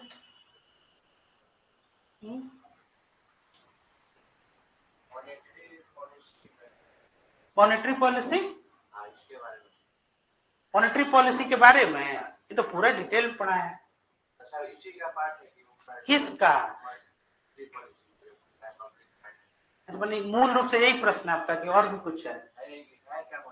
मॉनेटरी पॉलिसी क्या है ये क्वेश्चन। अच्छा, और कोई किसी का लगे या तो इकट्ठे बताइए। और कोई क्वेश्चन आप लोग में से पीछे बताइए, कोई क्वेश्चन, कुछ बोलिए, कुछ भी आ रहा है, समझ में आ रहा है कि नहीं? नहीं आ रहा है तो फिर से बताएंगे। आ रहा है, क्लियर है आप लोग का पीछे? हाँ ठीक है, क्या मोनेटाइज, उसमें आरबीआई से जैसे कि लेने लगे नो, वही है। या जैसे कि वो जो एक तरह से, हाँ हाँ, ये प्रैक्टिस अब नहीं फॉलो होता है। ये डेफिसिट फाइनेंसिंग जिसको कहते हैं, जिसे आरबीआई से ही लोन लेते हैं, इसको बहुत अच्छा प्रैक्टिस नहीं माना जाता। या जिसमें प्रिंटिंग करेंसी जो वो भी एक पार्ट आ जाता है। जैसे करेंसी अगर प्रिंट करने लगेगा तो क्या हो जाएगा, उसकी वैल्यू जो है वो डाउन हो जाएगी। हाँ, और किसी का कोई और कोई क्वेश्चन? इनका तो क्वेश्चन क्लियर है कि मॉनेटरी पॉलिसी क्या है वो पूछना है। और आप बताइए, ठीक है, स्टार्ट करें भाई? ठीक, चलिए। हाँ, तो मॉनेटरी पॉलिसी क्या, आप क्लास अटेंड नहीं किए थे, पहला तो एक चीज यही पता चल रहा है कि मॉनेटरी पॉलिसी एक सेपरेट चैप्टर था जो आरबीआई और रिजर्व बैंक ऑफ इंडिया ने आपको बताए थे। तो उसमें यह है कि मौद्रिक नीति एक ऐसी नीति होती है जिसमें ब्याज दरों में परिवर्तन करके मुद्रा आपूर्ति के प्रबंधन को क्या किया जाता है, स्थापित किया जाता है। क्लियर हो गया? तो मतलब इंटरेस्ट रेट में जब कोई चेंज करते हैं और उससे क्या होता है, इंटरेस्ट रेट ब्याज दरों में जब परिवर्तन करेंगे तो उससे क्या हो जाएगा, मुद्रा की आपूर्ति को, ये उसी को हम लोग मैनेज करते हैं, मनी सप्लाई को, इसको बोलते हैं। ये आरबीआई जो है वही करती है। इसके लिए आरबीआई के पास बहुत सारे टूल्स हैं। ऐसा आरबीआई करती क्यों है, पहला क्वेश्चन तो यही होगा। तो इसके पीछे जवाब ये है कि इसका ऑब्जेक्टिव क्या है, प्राइस स्टेबिलिटी। प्राइस स्टेबिलिटी किसको कहते हैं?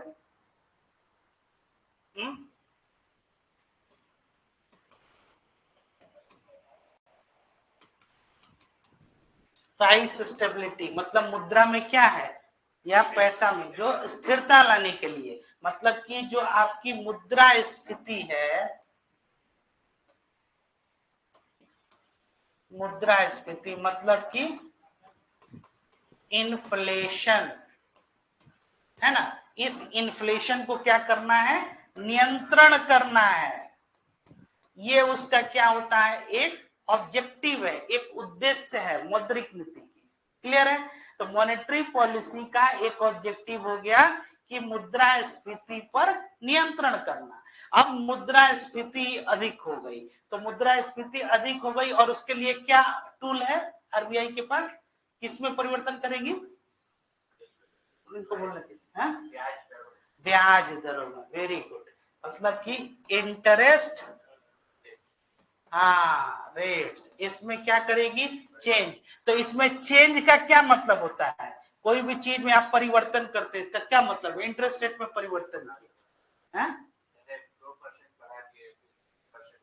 हाँ बहुत बढ़िया, जैसे कि आप उसमें क्या कर सकते हैं, या तो इंक्रीज करेंगे या डिक्रीज करेंगे। तो इसमें परिवर्तन करके आप क्या करते हैं, मुद्रास्फीति पे नियंत्रण करते हैं, इन्फ्लेशन पे कंट्रोल करते हैं। और ऐसा क्यों करते हैं, इससे क्या हो जाएगा, ताकि मुद्रा की आपूर्ति मनी सप्लाई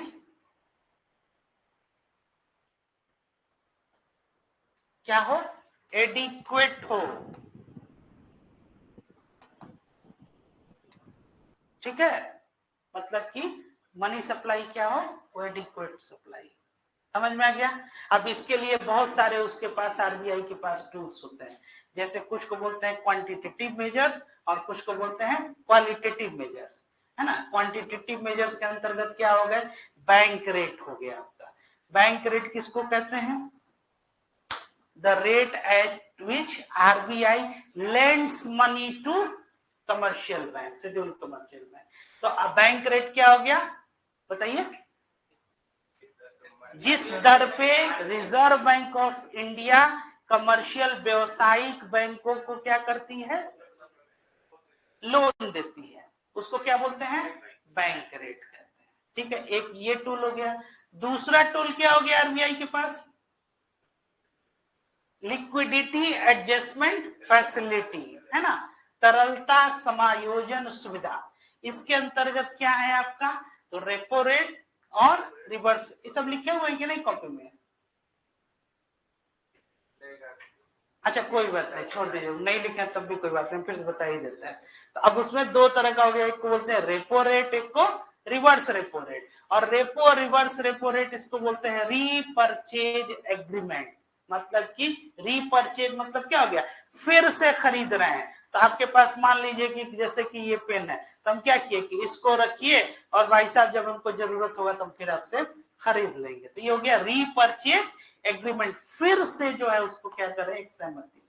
अब इसमें कैसे क्या होता है, तो रीपरचेज एग्रीमेंट है, तो रेपो रेट तो जब इंजेक्ट करना होता है लिक्विडिटी तो रेपो रेट से, जब एब्जॉर्ब करना होता है लिक्विडिटी तो रिवर्स रेपो रेट से। अब यही पे प्रश्न आता है कि रेपो रिवर्स रेपो रेट में कौन सा रेट जो है हायर होगा, कौन सा रेट ऊपर होगा, बताइए तो। Always repo rate. हाँ कैसे होगा ऑलवेज, बताइए।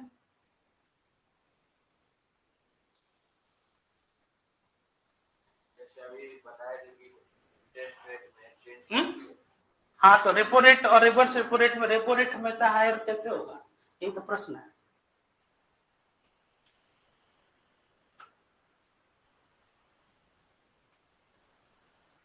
क्वेश्चन सुने हैं, समझ गए। हाँ आप बताइए, आप बता रहे थे।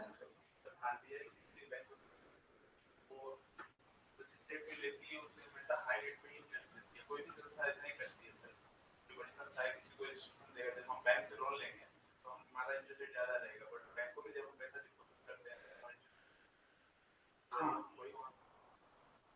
जैसे कि रेगुलेटर कौन है, रिजर्व बैंक ऑफ इंडिया। तो अगर आरबीआई को पैसे की जरूरत है तो कमर्शियल बैंक से वो किस पे लोन ले रहा है, रिवर्स रेपो रेट पे। लेकिन जब बैंकों को जरूरत है तो बैंक किस पे ले रहा है लोन, रेपो रेट पे। तो रेपो रेट हमेशा क्या होगा, हायर होगा, और रिवर्स रेपो रेट कम होगा। ठीक है, अब रेपो रेट बढ़ा दिया जाए तो उसका क्या इंपैक्ट पड़ेगा, क्या प्रभाव पड़ेगा, चेंज ब्याज दरों में परिवर्तन करना है ना, तो रेपो रेट को बढ़ा दिए। तो रेपो रेट को अगर बढ़ा दिए तो जो बैंक है कमर्शियल बैंक, वो आरबीआई से लोन ज्यादा लेगी कि कम लेगी, कम लेगी, है ना, क्योंकि लोन क्या हो गया, कॉस्टलियर हो गया। तो जब इंस्टीट्यूशंस क्या करेंगे, लोन कम जब लेंगे तो उनसे जो है जो सिस्टम पूरा इकोनॉमिक सिस्टम इसमें क्या है, तो लिक्विडिटी कम आएगी। तो जब भी इन्फ्लेशन मुद्रास्फीति अगर बढ़ी है तो उसको कंट्रोल करना है तो क्या करेगा, रेपो रेट को बढ़ा दिया जाए। स्पष्ट है, क्लियर है? इंटरेस्ट रेट ही है पूरा, ये सबको कलेक्टिवली इंटरेस्ट रेट ही बोलते हैं। रेपो रेट हो गया, रिवर्स रेपो रेट हो गया, बैंक रेट हो गया, रिजर्व रेशियो में कैश रिजर्व रेशियो हो गया, एसएलआर हो गया, स्टैट्यूटरी लिक्विडिटी रेशियो हो गया, है ना। ये सबको क्या कहते हैं, कलेक्टिवली रिजर्व रेशियो हो गया, ये सबको कलेक्टिवली इंटरेस्ट रेट कहते हैं। और इंटरेस्ट रेट किसको कहते हैं, तो it is a borrowing rate, जिसपे आप कर्ज लेते हैं।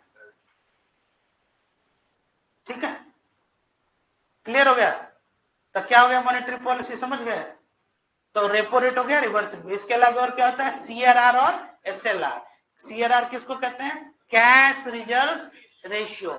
कैश रिजर्व रेशियो क्या होता है, तो जितने कमर्शियल बैंक हैं इनको क्या करना होता है कि सर्टेन परसेंटेज जो है वो आरबीआई के लिए पार्क कर देना होता है। मतलब कि जैसे मान लीजिए 100 रुपये है और कैश रिजर्व रेशियो मान लिया कि 8%, 10%, जो भी एक 10% अगर मान लीजिए फिक्स, तो 10% मतलब कि आप अलग कर दीजिए तो कितना हो जाएगा, 100 में से 90 रुपया जो है, इसी 90 रुपए का इस्तेमाल करके आपको लोन देना।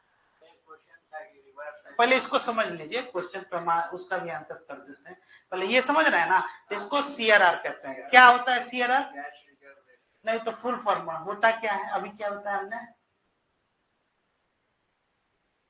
सीआरआर क्या करती है बैंक?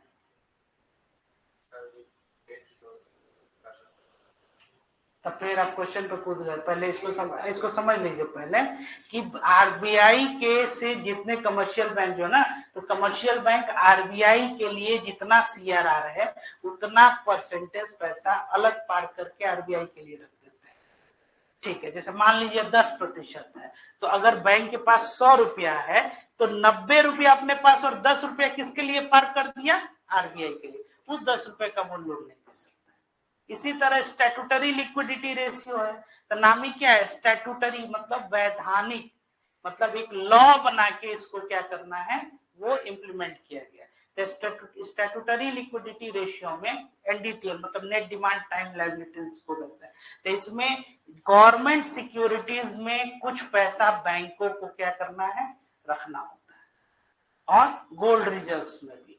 तो ये मान लीजिए सेलआर कितना हो गया, 18%, ठीक है, और 6-6.5% आपका सीआरआर हो गया। अभी 10% हम लोग एग्जाम्पल में सीख रहे हैं, तो 20 और 10 कितना हो गया, 30%। तो 100 रुपए में से 30 रुपया हटा दीजिए, 70 रुपया जो है, इसी 70 रुपए का वो क्या करता है, बैंक लोन करेगा। क्लियर हो गया, समझ गए? इसीलिए इसको क्या बोलते हैं, रिजर्व। रिजर्व का क्या मतलब होता है, जैसे वो सीट रिजर्व है किसी के लिए, ठीक है, जो आएगा वहां, तो ऐसे ही कैश रिजर्व रेशियो, तो जितना परसेंटेज है इतना कमर्शियल बैंकों को कैश रिजर्व रखना है, किसके लिए, आरबीआई। स्टैट्यूटरी लिक्विडिटी रेशियो, तो ये रिजर्व रेशियो में ही आता है। एक कानून बना के बोला गया कि आपको इतना जो है गवर्नमेंट सिक्योरिटी में रखना है बैंकों को। क्लियर है, यहां तक कोई डाउट नहीं है? अब बताइए क्या सवाल आप पूछ रहे थे।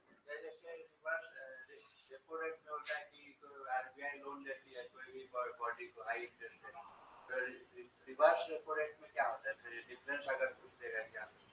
तो वही तो समझाए ना अभी, रेपो रेट में क्या होता है, जो बैंक है वो लोन लिया, और रिवर्स, जैसे गाड़ी जा रही है तो एक तो आगे जा रही है, फिर रिवर्स गियर मतलब क्या होता है, पीछे आ रहा है, तो रिवर्स मतलब कि क्या हो गया, आरबीआई को जब लेना है, तभी तो बोले कि ये क्या है, रीपरचेज एग्रीमेंट, मतलब फिर से खरीदना। किसको आप रखिए, जब हमको जरूरत होगा तो हम ले लेंगे, तो जब हम आपको देंगे तो ज्यादा आपके ऊपर चार्ज करेंगे, और जब हमको स्वयं जरूरत होगी, क्योंकि हम क्या है, रेगुलेटर है, तो हम कम इंटरेस्ट रेट पे आपसे लेंगे। क्लियर हो गया? तो जब एब्जॉर्ब करना होता है लिक्विडिटी तो रिवर्स रेपो रेट, जब इंजेक्ट करना होता है तो रेपो रेट।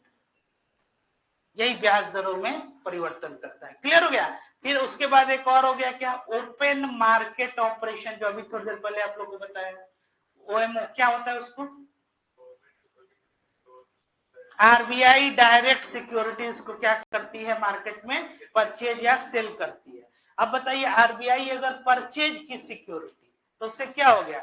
महंगाई इन्फ्लेशन बढ़ेगा कि कम होगा? अब बताओ तो। हाँ, ओपन मार्केट ऑपरेशन कैसे काम करता है इसको मैं थोड़ा समझाइए आप। जैसे आरबीआई को सिक्योरिटी अगर देना है तो आरबीआई सिक्योरिटी अगर सेल कर रही है तो पैसा कहाँ गया? आरबीआई के पास आया पैसा। तो अगर सेल किया तो आरबीआई के पास पैसा आ गया। तो इस केस में अगर इन्फ्लेशन बढ़ा हुआ है या मनी सप्लाई ज्यादा है अगर मार्केट में, तो उस मनी सप्लाई को क्या कर लिया? इन्फ्लेशन को कैसे कंट्रोल करेगा? परचेज करके कि सेल करके? सेल किया। तो सेल करेगा तो पैसा कहाँ जाएगा? आरबीआई के पास। और परचेज करेगा तो इंडिविजुअल्स के पास। वेरी गुड, बस यही चीज है। ये क्वेश्चन अक्सर आता है एग्जाम, समझ गए? इसी को मौद्रिक नीति कहते हैं। तो इसमें किसमें परिवर्तन किया? ब्याज दरों में परिवर्तन करके मुद्रा आपूर्ति के प्रबंधन को स्थापित किया गया। राजकोषीय नीति फिस्कल पॉलिसी में क्या करते हैं कि टैक्स को और पब्लिक गवर्नमेंट एक्सपेंडिचर को उसमें परिवर्तन करके करते। तो टैक्स कैसा टैक्स है? जैसे अगर टैक्स बढ़ा देगा तो गवर्नमेंट की रेवेन्यू क्या होगी? राजस्व बढ़ेगी। तो गवर्नमेंट का जब रेवेन्यू बढ़ेगा तो जो डेफिसिट का यहाँ पे जो आप लोग ये पढ़ रहे हैं कि total expenditure minus total revenue, तो ये रेवेन्यू अगर बढ़ रहा है, टोटल रेवेन्यू अगर ये रेवेन्यू बढ़ रहा है, राजस्व अगर बढ़ रहा है, कैसे बढ़ रहा है? क्योंकि आपने टैक्स को बढ़ा दिया। तो टैक्स को बढ़ा दिया तो ओवरऑल ये डेफिसिट क्या हो जाएगा? आपका कम होगा। समझ में आ रहा है? तो जब आप टैक्स को मतलब अपना राजस्व बढ़ा रहे हैं, लेकिन टैक्स बढ़ाना जो है, क्योंकि बीइंग अ वेलफेयर स्टेट, अब बहुत ज्यादा बढ़ा दीजिएगा, डेमोक्रेटिक सेटअप में काम आप लोग कर रहे हैं, इसके आगे का क्या कॉन्सिक्वेंस आप लोग समझिए ना। टैक्स बढ़ाते जाइएगा तो ये क्या हो जाएगा? आप अनपॉपुलर हो जाइएगा लोगों के बीच में। तो कहेगा कि भाई टैक्स बढ़ा रहा है, रेलवे का भाड़ा बढ़ गया है।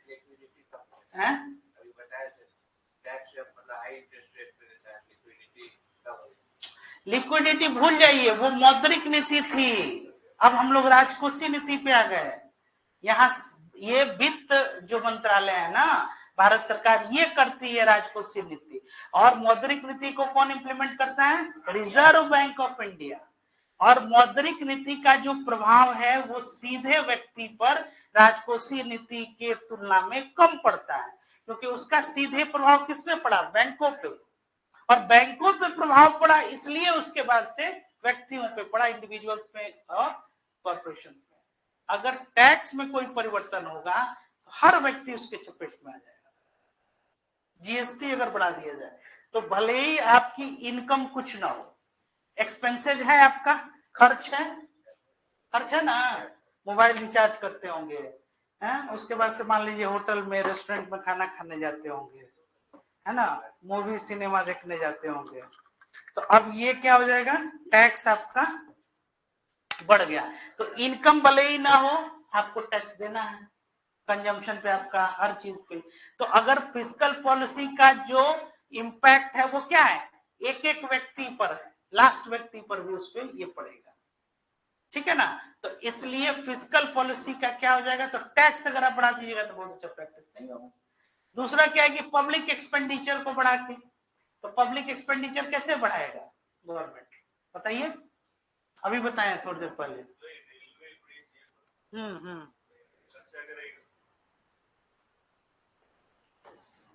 इससे क्या होगा कि पब्लिक एक्सपेंडिचर बढ़ेगा तो डेवलपमेंट एक्सपेंडिचर बढ़ा। ठीक है? और तो उस पर क्या होगा?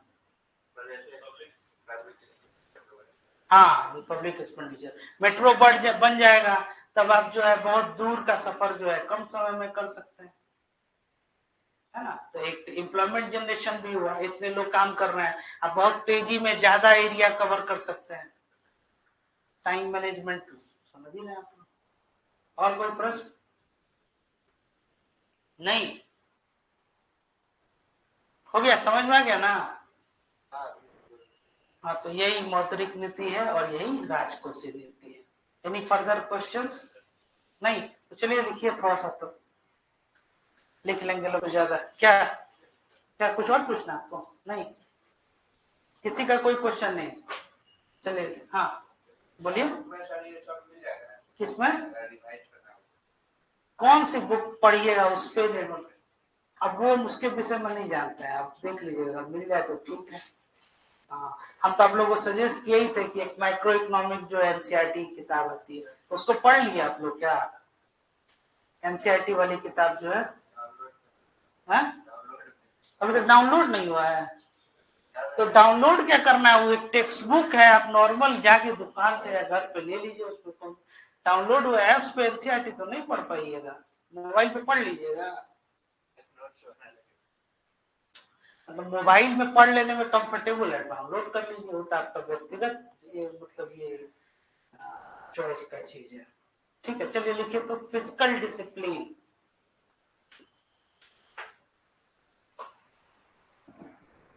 Fiscal discipline, it referred to, fiscal discipline करके लिखना है। It refers to a situation, in which the management of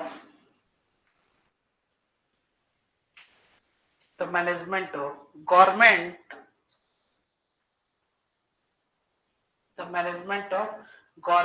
public expenditure and revenues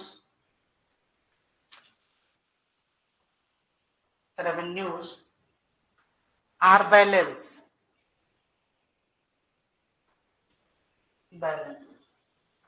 It calls for a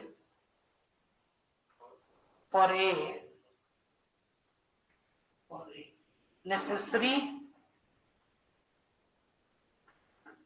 check on the check मतलब जांच, on the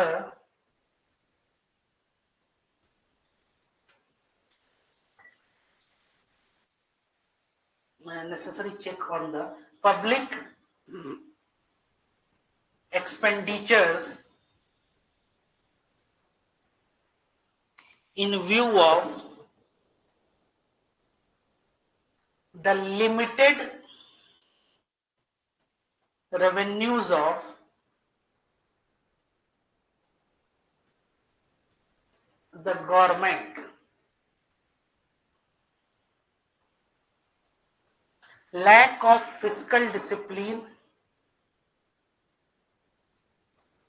often causes excess expenditure.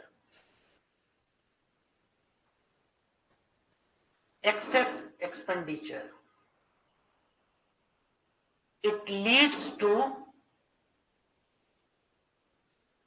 inflationary spiral.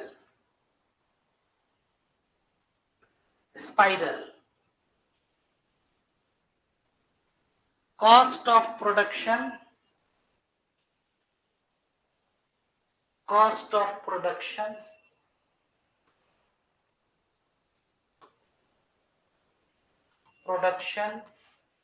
starts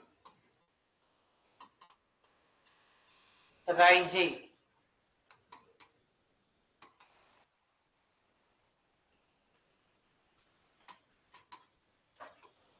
ठीक है, तो cost of production क्या हो जाएगा आपका, वो क्या करेगा, वो राइज कर रहा है। तो जब कॉस्ट ऑफ प्रोडक्शन अगर राइज कर रहा है, और इन्फ्लेशन पढ़ाएंगे तो उसमें हम डिटेल बताएंगे। एक होता है डिमांड पुल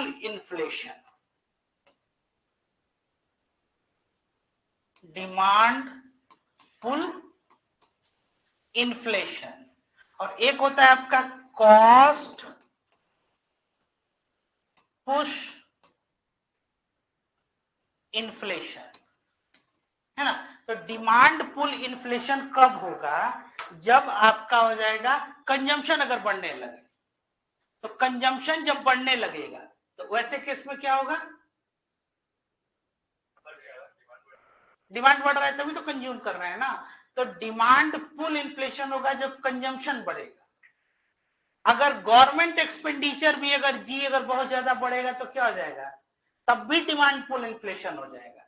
जैसे कि फिस्कल स्टिमुलस जिसको कहते हैं, गवर्नमेंट आपको सब्सिडी दे रही है, गवर्नमेंट आप ऐसी व्यवस्था कर रही है कि आपको क्या है कि कम कॉस्ट पे आपको ज्यादा से ज्यादा, जैसे आपको मान लीजिए कि अगर हम गवर्नमेंट का एक स्कीम है, प्रधानमंत्री गरीब कल्याण योजना, जो इसके तहत क्या है, एक जैसे कि अनाज अभी जो है वो 5 kg राशन या और भी बहुत सा जो है सुविधा दिया जाए। अब ये जो फिस्कल स्टिमुलस अगर हम ये क्या कर रहे हैं, मतलब सिस्टम में कुछ सर्टेन चीज क्या हम इन्फ्यूज कर रहे हैं, अब यही अगर वजह हो जाए मेरे इन्फ्लेशन बढ़ने का, जैसे कि हम 5000 रुपीज सबको क्या किए, एक सहायता राशि हम दे रहे हैं, ठीक है, और यही 5000 रुपी एक टाइम के बाद से, मतलब over the period of time, यही इन्फ्लेशन क्रिएट करने लगे। ये 2005 के करीब में ये चाइना में ये सिचुएशन आया था, या और जगह, मतलब कि जो आपको जिसको बोलते हैं ना, उसी को फिस्कल स्टिमुलस, आपको क्या किया कि आपने टैक्स मान लीजिए बेनिफिट दे दिया। जैसे बिहार सरकार अगर और उद्योग को बढ़ावा देना है तो वो ये कहे कि अगले 5 वर्ष तक हमको टैक्स ही नहीं लेना, तो टैक्स नहीं लेना है, तो एक कंपनी के तौर पे, निवेशक के नाते मेरे लिए सबसे बेहतर जगह कौन सा होगा, बिहार, ठीक है। और मान लीजिए कुछ ऐसा सेक्टर जहां रॉ मटेरियल भी अगर बिहार मिल रहा है, हम चले आए बिहार, अब बिहार में निवेश कर दिए। लेकिन over the period of time अगर ये किसके लिए, आप भी समझ रहे हैं, ये मतलब इन्वेस्टमेंट बढ़ाने के लिए गवर्नमेंट ने ये प्रमोशनल एक्टिविटी, लेकिन over the period of time यही अगर क्या करने लगे, इन्फ्लेशन क्रिएट करने लगे, नहीं होगा, मुद्रास्फीति बढ़ जाएगी इसकी वजह से। जाहिर सी बात है, कंज्यूम करेगा, ज्यादा कंज्यूम करेगा तो उसका क्या प्राइस बढ़ जाएगा, तो उस हिसाब से क्या हो जाएगा, मुद्रास्फीति भी बढ़ जाएगी। तो इसीलिए इसको डिमांड पुल, जैसे कि कंजम्पशन, अगर इनकम बहुत ज्यादा अगर बढ़ते गया तो पब्लिक एक्सपेंडिचर भी अगर जरूरत से ज्यादा अगर हो गया कंजम्पशन एक्टिविटी को बढ़ाने में, then it leads to inflation. इसीलिए गवर्नमेंट एक्सपेंडिचर कहां होना चाहिए, डेवलपमेंट एक्टिविटीज में। अगर वो प्रोडक्शन एक्टिविटी को बढ़ा रहा है then it is good for your economy. If it creates a consumption, consumption मतलब कि केवल कंज्यूम करने के लिए, तो ये इन्फ्लेशन को बढ़ाएगा। समझ में आ गया। तो ये दो तरह का, और कॉस्ट पुश इन्फ्लेशन है कि लेबर कॉस्ट महंगा हो गया, रॉ मटेरियल महंगा हो गया, तो आपका प्रोडक्शन कॉस्ट जो है वो क्या हो जाता है, महंगा हो जाता है। इसको आप लोग ऐसे साधारण शब्दों में और आसान भाषा में समझना है तो सबसे पहले ये समझिए कि कृषि के लिए आज एग्रीकल्चर जो है, अगर कोई एक छोटा किसान है, 3-4-5 बीघा अगर जमीन है, एग्रीकल्चरल है, इस पे अगर वो खेती कर रहा है तो ये प्रॉफिटेबल बिजनेस क्यों नहीं रहता, एक बिजनेस के तौर पर देखिए, आप लोग हमें समझ जाइएगा। कोई जानना है इसमें से कैसे मतलब खेती बाड़ी होती है, आप लोग में से किसी को कृषि का कोई एक्सपोजर, मतलब है कुछ अनुमान, तो कैसे उसमें क्या है बताइए। हम संभावना पर नहीं बात कर रहे हैं, हम ये कह रहे हैं कि जो क्वेश्चन है पहले उसको समझिए, हो सकता है नहीं हो सकता है नहीं, छोटा अगर स्मॉल फार्मर है उसको क्यों, हाँ बताइए। हाँ क्या करेगा, सबसिस्टेंस फार्मिंग, हाँ वही, मतलब भरण पोषण हो जाए, खाने लायक अनाज निकले, और कमर्शियल रूप में वो कर सकता है। इसके अलावा और बताइए। हाँ जैसे अगर बारिश नहीं हुआ है तो लॉस हो सकता है, हाँ मतलब कि उनका जो एग्रीकल्चर है वो मानसून पर डिपेंडेंट है, और वो तो सबका होता है एनीवे। और कोई जो उसकी लागत है और जो वो बेच के जो वो कमा रहा है, वो क्या है, इन दोनों के बीच में वो डिफरेंस जो क्या है, वो केवल डेफिसिट में ही जाएगा। समझ में आ रहा है। और जो उसका जो प्रोड्यूस है वो क्या है, वो बेच भी नहीं पा रहा है, कंज्यूम नहीं कर पा रहा है, वो क्या हो रहा है, वेस्ट हो जा रहा है।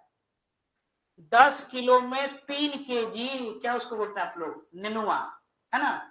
10 रुपया में 3 kg गांव में अगर कहीं मिल रहा है तो आपको लग रहा है कि 3 किलो के उत्पादन में सिर्फ 10 रुपए की लागत होगी? नहीं होगी। तो मतलब क्या कि एक तो उसका मेहनत लगा, लेबर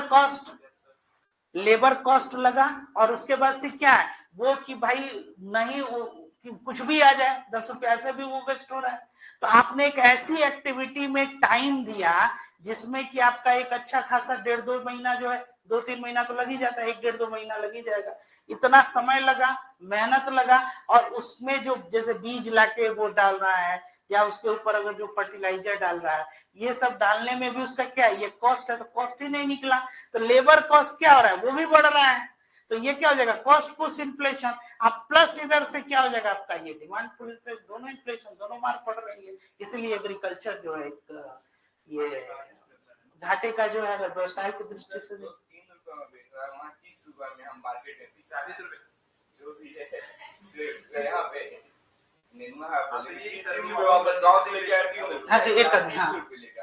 इसी को बीच में बीच मेन काम है ना, अगर इसको हटा दिया जाएगा तो ठीक नहीं हो जाएगा। भाई ये थ्योरेटिकल पोजीशन ना है, उसको हटा दिया जाएगा तो आप बनिए सिविल सर्वेंट, हटाइए उसको, इसीलिए तो आप बैठे हुए हैं। कॉन्ट्रैक्ट फार्मिंग का हम वही बात आपको समझाने की कोशिश कर रहे हैं। तो ये तो आप जो कल्पना की दुनिया में ना है कि उसको हटा दिया जाए, अभी जो प्रेजेंट सिचुएशन है कि वो फायदे का सौदा नहीं है, इसी वजह से क्योंकि दोनों इन्फ्लेशन का उसको मार पड़ रहा है। ठीक है, क्योंकि इतना क्या है, वो सप्लाई ज्यादा है और यहाँ पे क्या हो जाएगा कि वो नहीं कर पा रहा है तो उसकी लागत, इसीलिए वो क्या करेगा, कृषि छोड़ देगा, कोई और काम करेगा। समझ में आ रहा है? तो जो दोनों के बीच का जो मार्जिन कहते हैं ना, इसी को ना प्रॉफिट कहते हैं। वह इतना मेहनत भी किए, सब कुछ किए, और ये क्या मिला, मिला कुछ नहीं। ये क्वेश्चन है, अब समझ में आ गया बात? ठीक है, चलिए नेक्स्ट आ गया। तो वही इन्फ्लेशनरी स्पाइरल जिसको कहते हैं, और ये क्या हो जाएगा आपका ये। ठीक है, चलिए नेक्स्ट आ गया। क्या लिखे लो? नहीं, लास्ट सेंटेंस बोलिए। स्टार्ट्स राइजिंग, हाँ, high cost of production hurts the process of investment. Hurts, H-U-R-T-S, hurts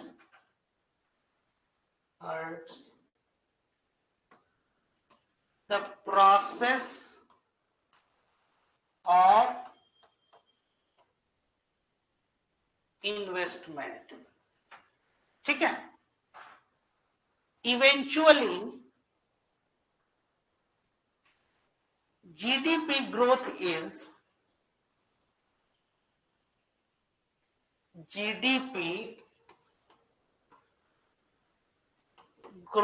is hurts and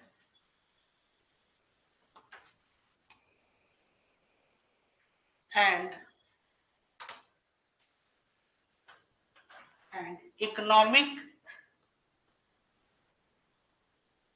stability is challenged.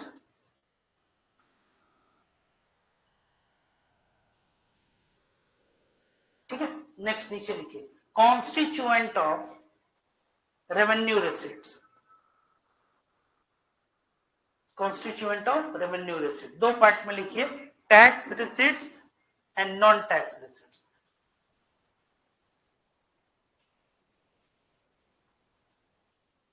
ठीक है, टैक्स रिसीट्स में लिखिए,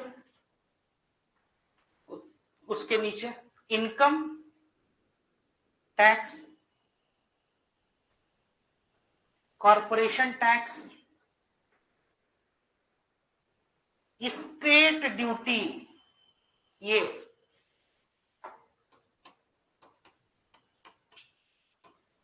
स्टेट ड्यूटी। स्टेट ड्यूटी किसको कहते हैं, कोई बताएगा?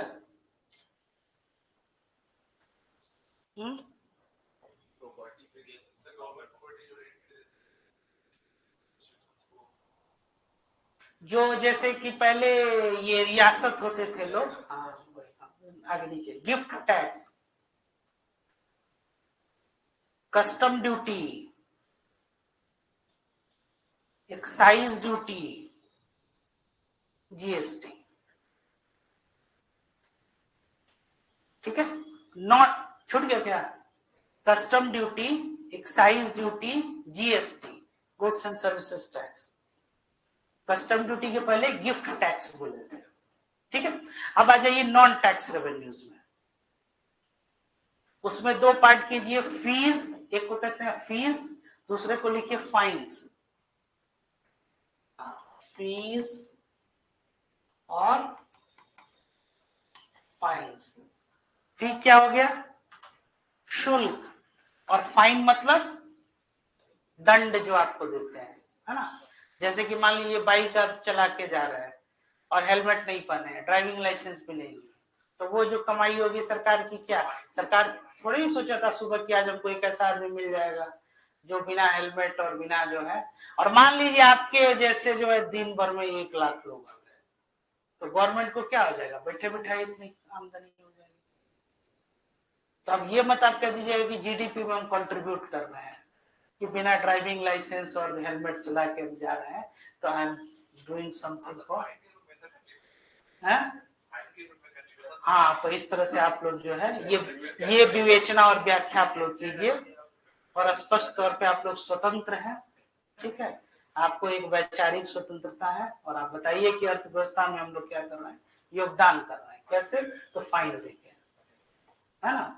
बिना टिकट जो आप यात्रा कीजिए और उसके बाद आपके ऊपर पेनल्टी लगेगा। अर्थव्यवस्था में हम लोग कंट्रीब्यूट कर रहे हैं? बिल्कुल नहीं, है ना। 25 रुपए की टिकट के हिसाब से 2500 रुपया, 100 दिन में अगर 2 बार भी पकड़ा है तो 200 रुपया देंगे। सर रूट पे डिपेंड करता है, इसके लिए नहीं पकड़ता इसीलिए बोल रहा है।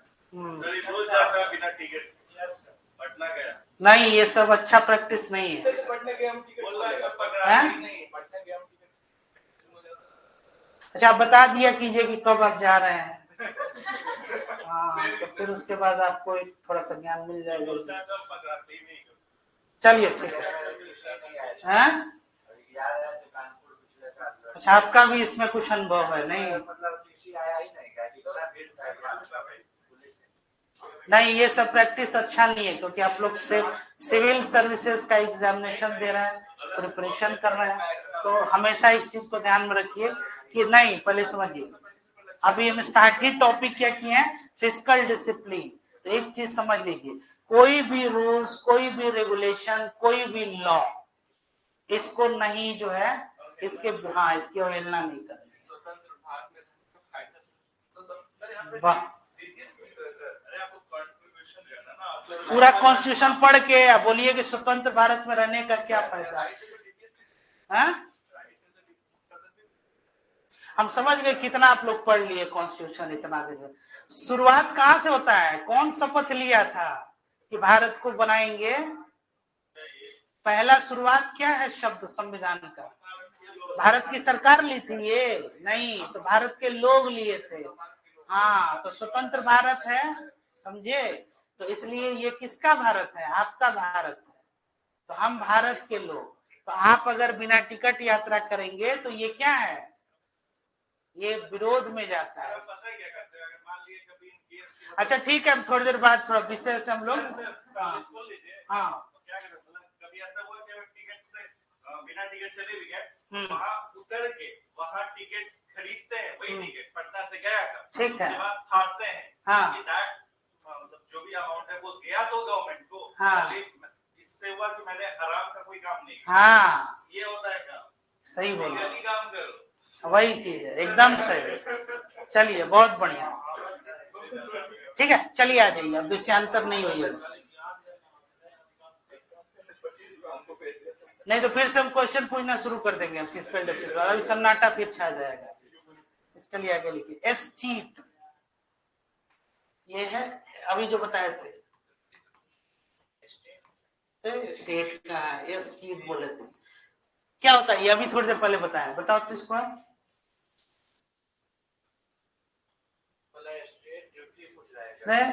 ये जो लिखा हुआ है,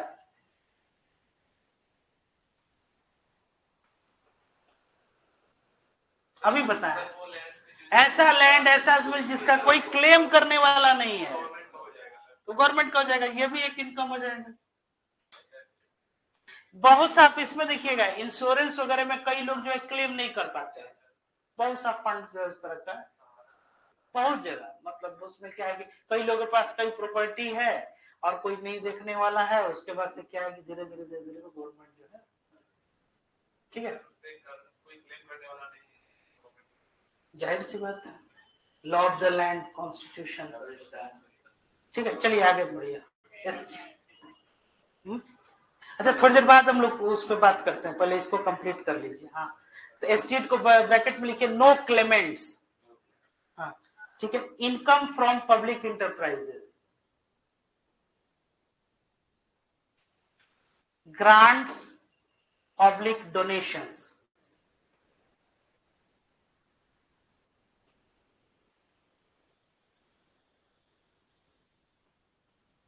ठीक है। इनकम फ्रॉम द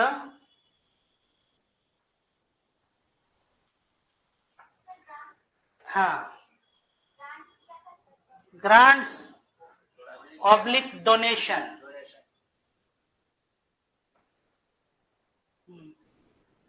और एक था income from the public sector enterprises, ठीक है। चलिए नेक्स्ट आगे आ जाइए।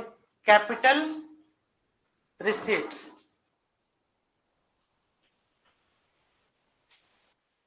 कैपिटल रिसीट्स, कैपिटल रिसीट्स, हाँ, capital receipts consist of recovery of loans,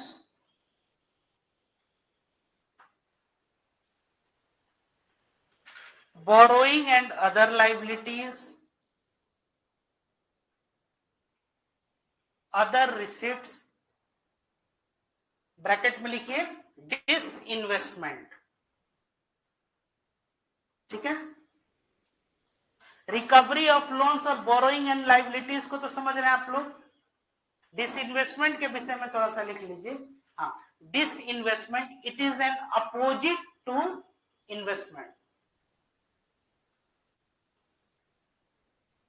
ठीक है। Disinvestment occurs, investment, disinvestment occurs when the government sells off its shares of public sector enterprises to private sector,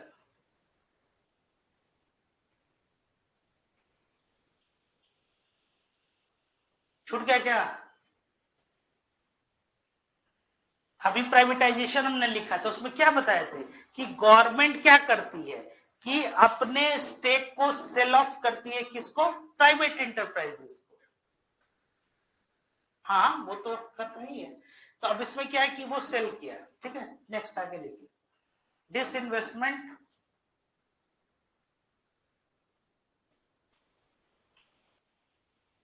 involves transfer of ownership,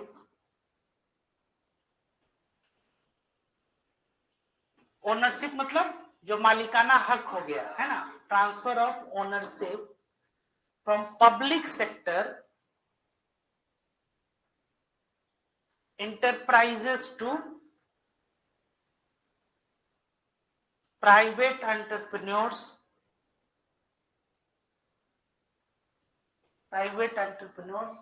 leading to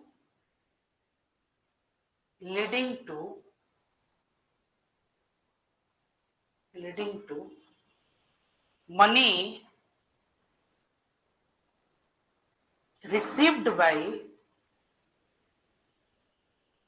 government,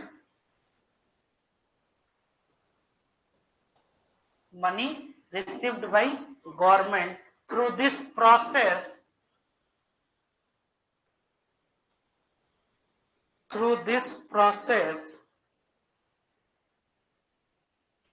through this process का मतलब कौन सा process? हाँ, and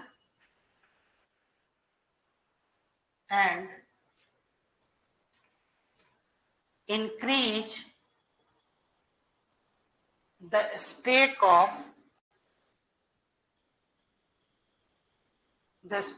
private enterprises. Stake of private enterprises. Disinvestment or capital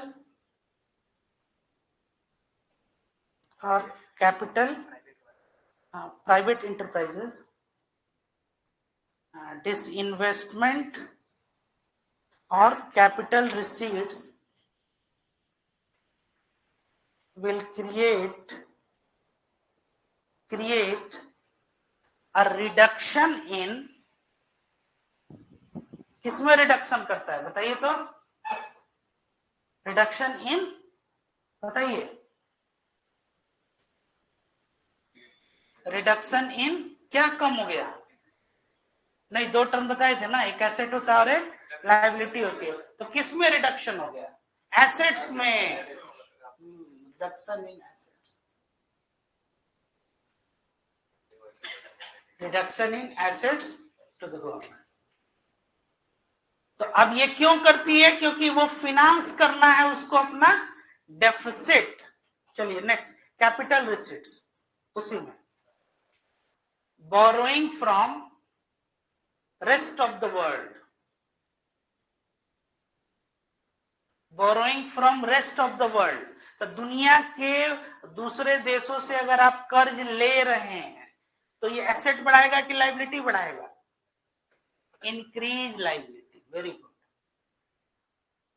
तो अब ये दो चीज आ गई, जब आप कर्ज ले रहे हैं विश्व से तो लायबिलिटी इंक्रीज कर रही है, और यहां पे क्या हम कह रहे हैं कि जब आप डिसइन्वेस्ट कर रहे हैं तो इट रिड्यूसेस योर एसेट्स। दो टर्म आ गया। चलिए नेक्स्ट आगे देखिए, डिपॉजिट्स बाय पीपल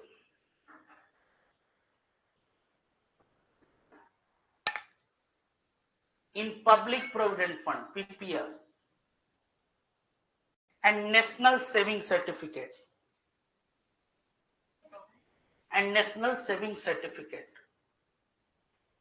उसके बाद देखिए पब्लिक डेप्ट, बोरोइंग फ्रॉम पब्लिक, ये सब क्या करेगा? ये जितना पॉइंट बताए हैं ये सब क्या करेगा? इंक्रीज लायबिलिटी, है ना? तो कैपिटल रिसीट क्या कर रहा है? इस तरह से लायबिलिटी को इंक्रीज कर रहा है, और इंक्रीज करने में क्या है? इधर यू गो फॉर पब्लिक डेप्ट, इधर you go for PSO enterprises, इधर you go for world for taking loan. ये सब आपकी लायबिलिटी को क्या कर रहे हैं? इंक्रीज कर रहे हैं। और डिसइन्वेस्टमेंट आपने किया तो इट रिड्यूसेस योर एसेट्स। ठीक है, चलिए नेक्स्ट आगे से मिलेंगे। रिड्यूसेस एसेट्स करके लिखिए। हाँ, रिड्यूस मतलब कि receipts of PSUs, receipts of PSUs after selling, receipts from PSUs after selling, या जो आपको रिसीट मिलता है किसको? पीएसयूज को बेच के। तो कौन बेच रहा है? गवर्नमेंट बेच रही है, उस तरह से। नेक्स्ट, रिकवरी ऑफ लोन्स और डिसइन्वेस्टमेंट्स।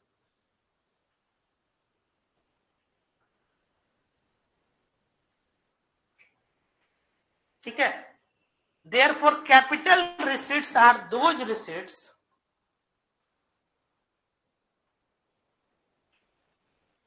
with capital receipts are those receipts which create liability for the government and causes reduction in assets.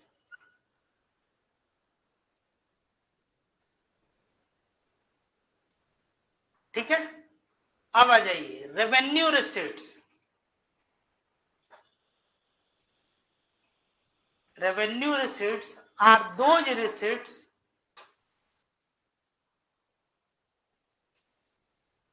which do not cause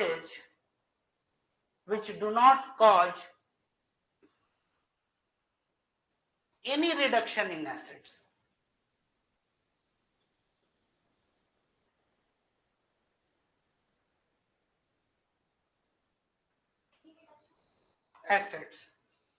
ठीक है, उसके बाद आगे देखिए, which do not create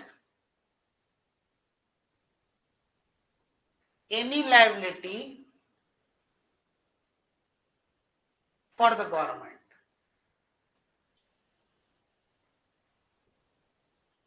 ठीक है,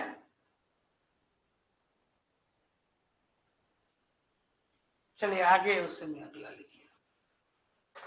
तो अब कैपिटल क्या हो गया, कैपिटल रिसीट और रेवेन्यू रिसीट में क्या डिफरेंस है बताइए तो।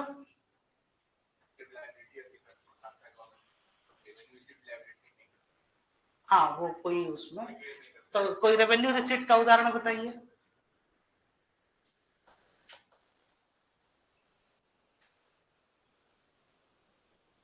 लिखिए एग्जांपल रेवेन्यू रिसीट का, हम समझ रहे थे यही होने वाला है। Income from public sector enterprises and tax receipts of the government and tax receipts on the government. अब लिखिए बजट रिसीट्स।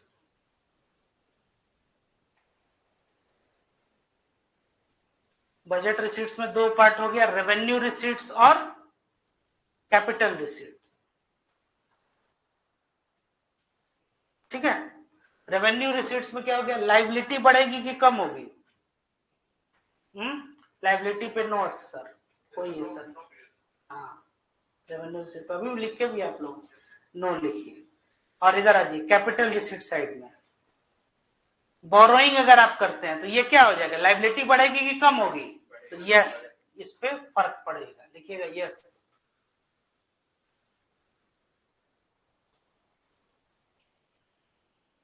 और एसेट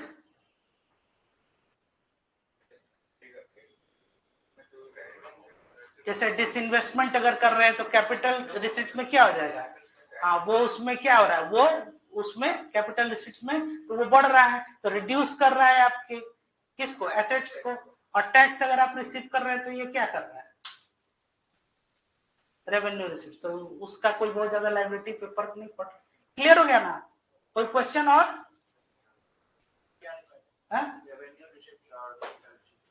हाँ दो हो गया बजट रिसीट्स में, वही चीज है जो अब तक पढ़ते आ रहे हैं हम लोग। हाँ और आगे आइए नेक्स्ट उसमें। हाँ नहीं बस लास्ट है, कंक्लूडिंग ही है, आज ये टॉपिक खत्म ही हो जाएगा। हाँ therefore fiscal policy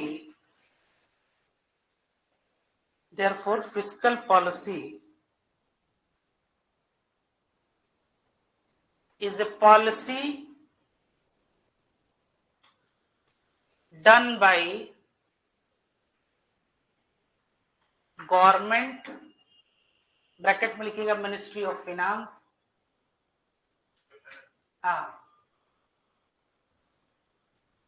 in which taxation and public expenditure will take into consideration.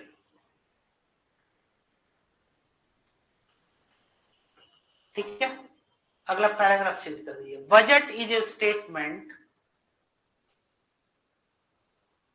of expected receipts and expenditure of the government over the period of a financial year. ठीक है, ऑब्जेक्टिव्स ऑफ बजट पॉइंट्स है, उसको explain कर लीजिएगा आप लोग। अभी जो हम लोग पढ़े हैं बस वही। GDP growth, allocation of resources, provision of public goods,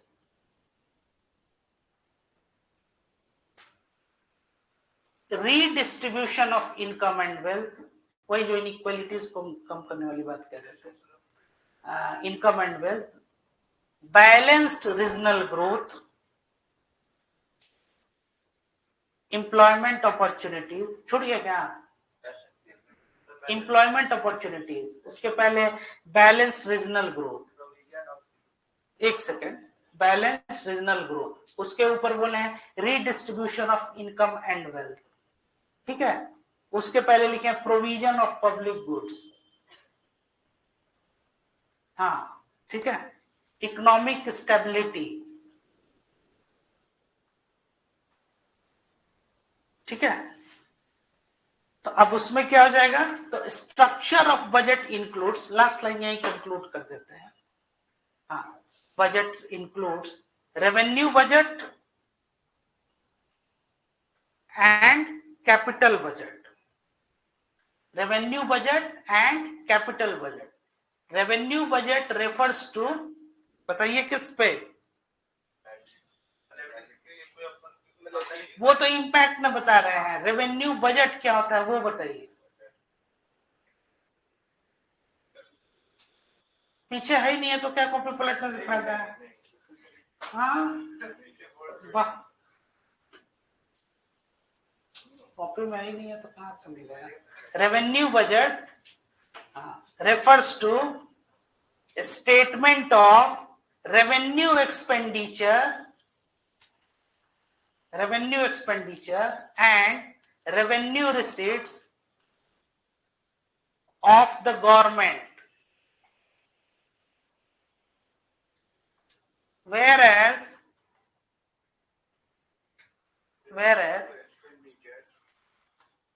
revenue expenditure and revenue receipts, whereas capital budget